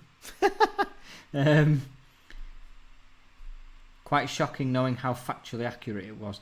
Yeah, I've heard it's quite cuts quite deep. Me and Soph said we will watch it at some point when we get time, but we've heard good reviews from it. Yeah, it's on my list to watch. But I don't know. I mean, going back to Glenn Hoddle, you talk about careers going down the drain. The reason he's on that could have something to do with him saying that disabled people were being... Yeah, what did he say with this ridiculous comment about disabled people? What did he say now? Because they committed sins in previous lives. I think from the minute he said that, his career was always heading towards... Did he get sacked? Was he England manager and he got sacked for that? Yeah. I mean, that's why he became a singing sausage. Let's be honest. I'm sorry, but what a dickhead to come out with something like that. I mean, he's on a different planet, that guy. But Glenn Hoddle, yeah. Have you? I watch him and I think he don't make any sense. He's on a different planet. He don't make any sense. But Joss Stone, I'm surprised at, because she was very talented. And I mean, that is. Well, she still is. She still is talented, Lee. She's just not as famous. Lenny Henry's a comedian. He can get away with going on it because it's a laugh. But yeah. I won't like to think I would put him. If I were someone like Joss Stone going on that, it's a bit. Mate, it's Joss Stone. The Masked Singer's beneath her. What do I know? She might run out of money. You never know. It might revive her career. It won't. She might end up on stage when all concerts return. She might be at Wembley selling out Wembley in an hot dog soon. What do I know? I think I'd pay to watch that just out of curiosity. Oh God, no! Oh, I just got the. Oh, mate, listen. Justin Hawkins was on the last series. Callum's an expert at this. If Nicola's still watching, I assume. Nicola, we need to. Callum, you need to get on board with Fenex, man. We can introduce you to Nicola, who's boss of marketing. You and her get on like an house on fire. This is insane. But going back to, I've started rewatching Narcos, but the first series of the Colombian series. Yeah. I'm on the third series now, but it'll not be long before I'm on Mexican one. Tell you what I have been watching on and off, and I need to get back to this, is the new Stephen King series, the remake of The Stand. For anyone who likes horror, well, it's not horror. It's not. It's more. It's not a traditional slasher or proper horror series, but it's literally. They brought it back out because anyone who knows Stephen King and what he does, The Stand was originally about a virus that wiped out most of the world. So it's obviously very topical at the moment. But the remake, I'm usually sceptical of stuff like this because I really like his stuff and the original stuff he did. The remake is fantastic, by the way. And even if you're not an horror fan, it's worth a watch. Callum, we need to get you in touch with Nicola. Tell you what, Callum, we'll do you a deal. Me and Lee will give you a discount with Fenhex if you do. Tell you what, we'll give you a discount. Why don't we have our own Masked Singer? There you go. We'll give you. We'll get people dressed up and sing them. They'll have to guess who it is. But you'll get a discount if you do it, and you've got to do it live on video. Hey, listen, I'm being serious now. Right? You know how much I like karaoke? We're going to have his own Masked Singers. Oh, God. Callum's up for it. But where does Callum work? Is it Consort, Lee? Yes. Right. Okay, Callum. You'll get a discount with Fenex if you take part in Lee's Masked Singer rip-off. We've got to do it. We've got to do it. 100% we've got to do it. Nicola can coordinate you. We're going to have dressed up as Mr. Blobby. Because he's my favourite character ever. You've got to dress up as Mr. Blobby. And you get... I'll instantly vote you to win if you run around and jump on people. Obviously. We'll have someone... You've got to have it. I can't not have a giant hot dog singing now after seeing that. It's always... Yeah. Marky Cox, is anyone into crypto for fun? I keep an eye on it, Mark. Bitcoin's worth about $176 trillion now, according, I think. So, I binge watched The Strain on Sky. The Strain? Don't know what that is. The Strain? Don't know what that is. Well, going back to what Mark said, as you know, I asked about Ripple, which apparently hasn't really moved at all since I looked at it. No, but Bitcoin is worth $53,000 per coin. Bit pissed off I didn't get into that at the beginning. I would hate to bring this conversation up with one of my friends, Steve. He bought it, and I think he sold his because it was up and down and not really going anywhere. I think he made a couple of £100 on maybe. I think he had about 10 grand's worth, and he sold. Oh no! When they were about £1,000, I think he bought them for about 800, and he sold. Do you remember it got to about $20,000 and it crashed like a summer, and now it's Well, he were getting stressed out because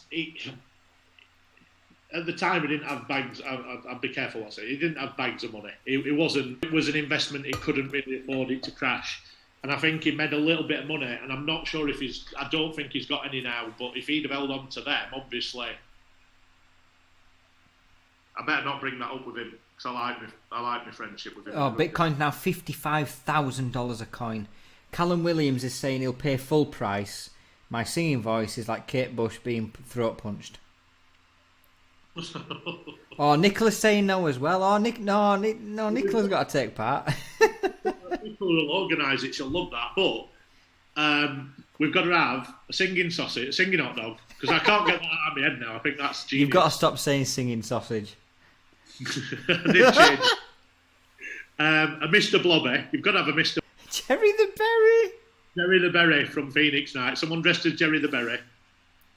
They'd have to wear a mask, obviously, but Jerry the Berry. Perry. Jerry the Berry. Man. Oh, this is mad. Mate, listen, when we can, I can't wait for our first FedEx meet-up. It's going to be mad. It's going to be absolutely mental. I'm going to dress you up as Jerry the Berry. We do go off on tangents. Mark saying he sold two coins a few years back for 10 grand. There you go. Mark's got money. Mark's more loaded than he makes out. He's into his crypto. He knows he's got loads of dog coin. That's what's going on. Mate, it's 5 to 10. What's going on? 5 minutes and we're off. Yep. 5 more minutes, guys, at the virtual pub, and then we'll. Yeah, the bell's going. Last orders. We will let you enjoy your weekend, but it's been a bit of a. I've enjoyed it tonight. I enjoy doing these. I mean, going back to the video thing and what McDermott's doing. Nicholas in comments singing sausage. Jason Cumming as little nothing new, Callum. Tell him he'll not even know what Moomins are, mate. I know what the Moomins are. I'm young enough to know what the Moomins are. I don't understand how this is. I don't get it. Anyway. Here we go. I'm going to show you why. you don't understand because you're too young. Oh, hold on. It's easier to maintain for people wondering why I'm doing it. I mean, it sort of shaves the back of my hair. Look, sides, back. Right, it's just easier. Oh. What am I looking at? For those who don't know, Little Maya is from Moomins. Do I look that angry? Sometimes. He's going to tag me on Twitter later. The thing I've ever seen on Facebook. These are the things I like Facebook for. The funny things. McDermott said his hair goes into a bobble on a weekend. Steve, is your hair as long as mine? That's what I want to know. Like, mine's quite long now. I mean, it's probably longer than. If you look at, it's quite longly, isn't it? It is. It is. But I want to talk about Moomins because this is one of the funniest things I've ever seen on Facebook. A while ago, we had a neighbour who was a little bit, let's say, they weren't nice people. Okay. And they were very arrogant. Is this the story we're ending on, by the way? Is this the ending of this podcast? I can't end it on this, but I want to tell this story because Moomins, right? And it was one of the daughter's birthdays. And I feel horrible for laughing at this because it's not the daughter who was nasty. Obviously, the daughters are young and it was just the family in general. But they ordered... they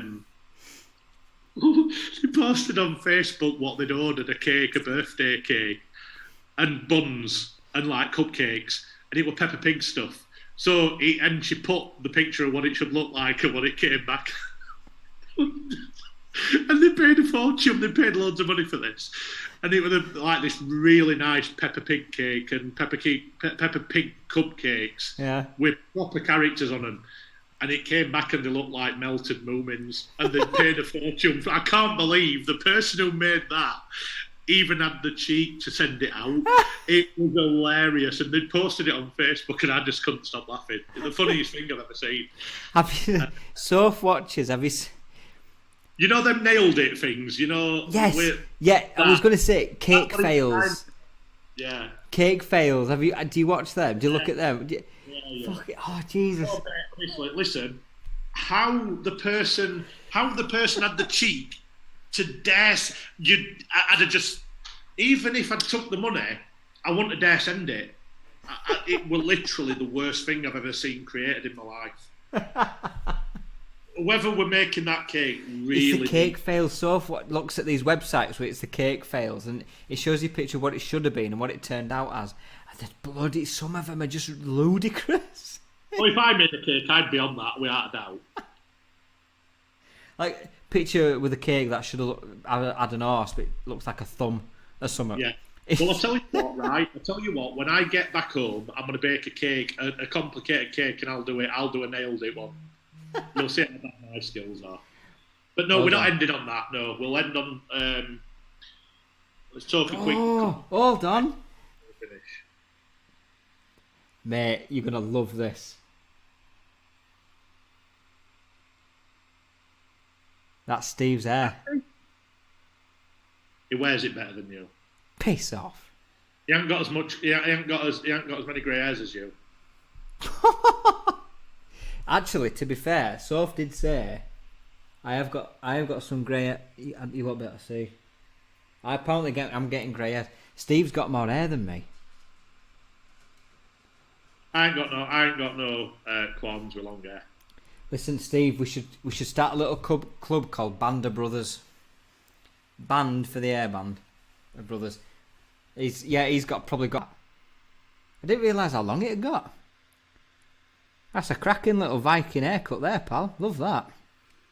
Brilliant. See, you know, see, it's outrage, mate. Like, it's outrage. Look, I'm this every week. Where can you watch a video podcast where you talk about glazing, sex, cryptocurrency, headbands and ponytails,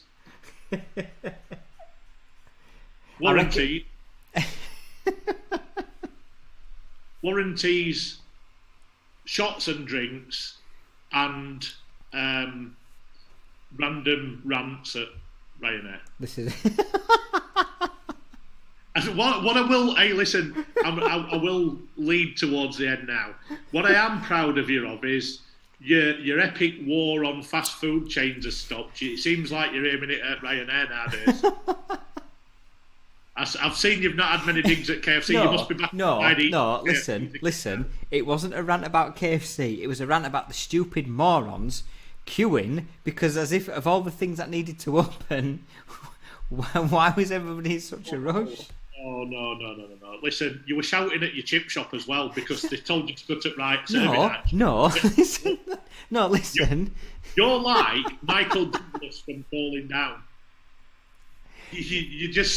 You're waging a war on the fast food business for no reason whatsoever. No, because the chip shop had a stupid one-way system that wasn't clear. That's not my fault. It's theirs.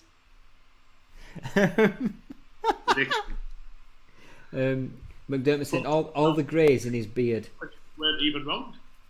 Steve, I can't even grow a beard. This is the best I can do. This pathetic goatee-ness. To link that off. That's the best I can do. But what I'll do, Steve, is I'll put on Twitter tomorrow. I'll do an hair comparison. We'll do an hair growth comparison of the Vikingness. Oh yeah. I missed a bit out on all them subjects as well, and then we spoke about singing sausages. Say that when you're drunk. Fast. Singing sausages. See, me and Steve are on the same wavelength here, pal. This is the lockdown haircut you want to go for. Well, I tried growing mine, but it kind of got out of control. No, you just need to shave the back and sides.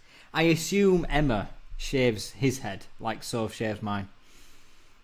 That's what I assume happens. So Soph does a grade 1 look, round back and sides, and then just leaves on top.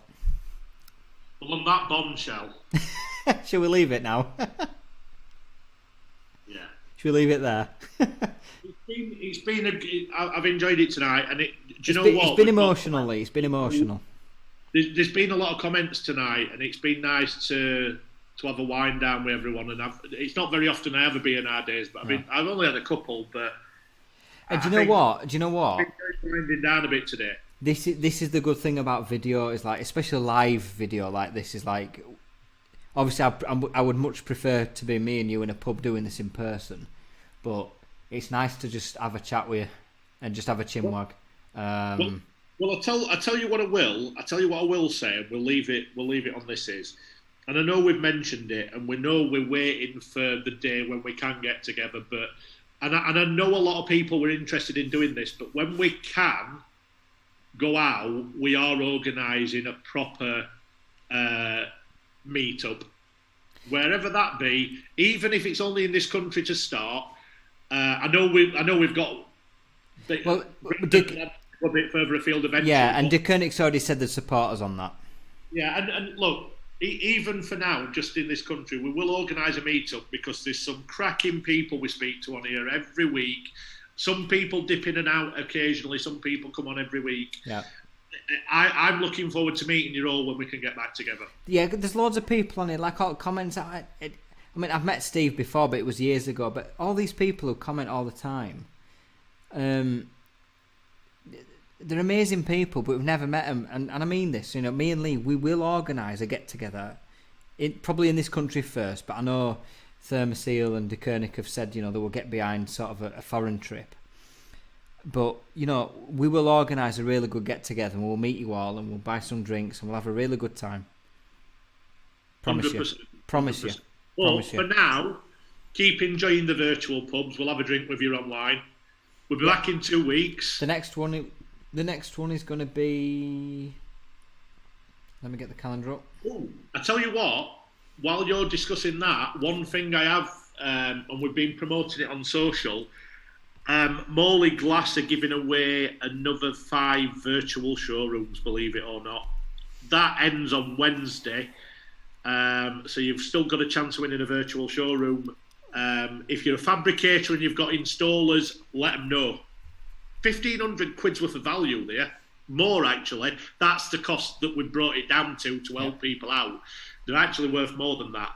Yep. If you're a fabricator who's got installers, get one used. If you're an installer, get a play-in, because Morley are doing a cracking job with this. They've helped so many people out with that. Yep. So, big credit to Morley on that one. Big stuff. So, yeah, but, 5th of March, mate. 5th of March is the next one. But I think, like we said, we'll be back in a couple of weeks anyway, won't we? So 5th of March, and put it in your diaries. Tell your friends, tell your neighbours, tell your cats, tell your dogs. Oh, listen. What date are we on? I'm all ears. It's the 19th. We're going to be saying we have to celebrate my birthday late. It's my birthday next Sunday. Do you want to do a birthday podcast? No. It's on a Sunday, so no, thank you. I didn't mean on your birthday. I meant, do you want to do one next week? Yes. No, we'll do it on the 5th, because it's only 5 days after. Okay. Sunday's a day of rest. I'm not working on All right. Sunday. We'll tell you what. We'll make an extra special. We'll make it an extra special super birthday podcast with Lee for his birthday on March the 5th. Super duper birthday celebration. So do him a favour. I will crack open the vodka on that night. Oh, good man. I'll tell you what. Do him a favour to stop him nagging me. Just subscribe to the YouTube channel. It will shut him up, and then it'll stop him nagging everybody. So that can be your birthday present to him. To subscribe to the Fenex YouTube channel, hit the notification bell, and then I promise you he won't nag you anymore. That's fair, isn't it? Yeah. Either that or send me a bottle of Grey Goose each. Either will do. absolute pleasure again. Nice to see you all, or to speak to you all, sorry. Hope you have a great weekend. And thank you all for your comments. The comments section has been awesome tonight. Yeah.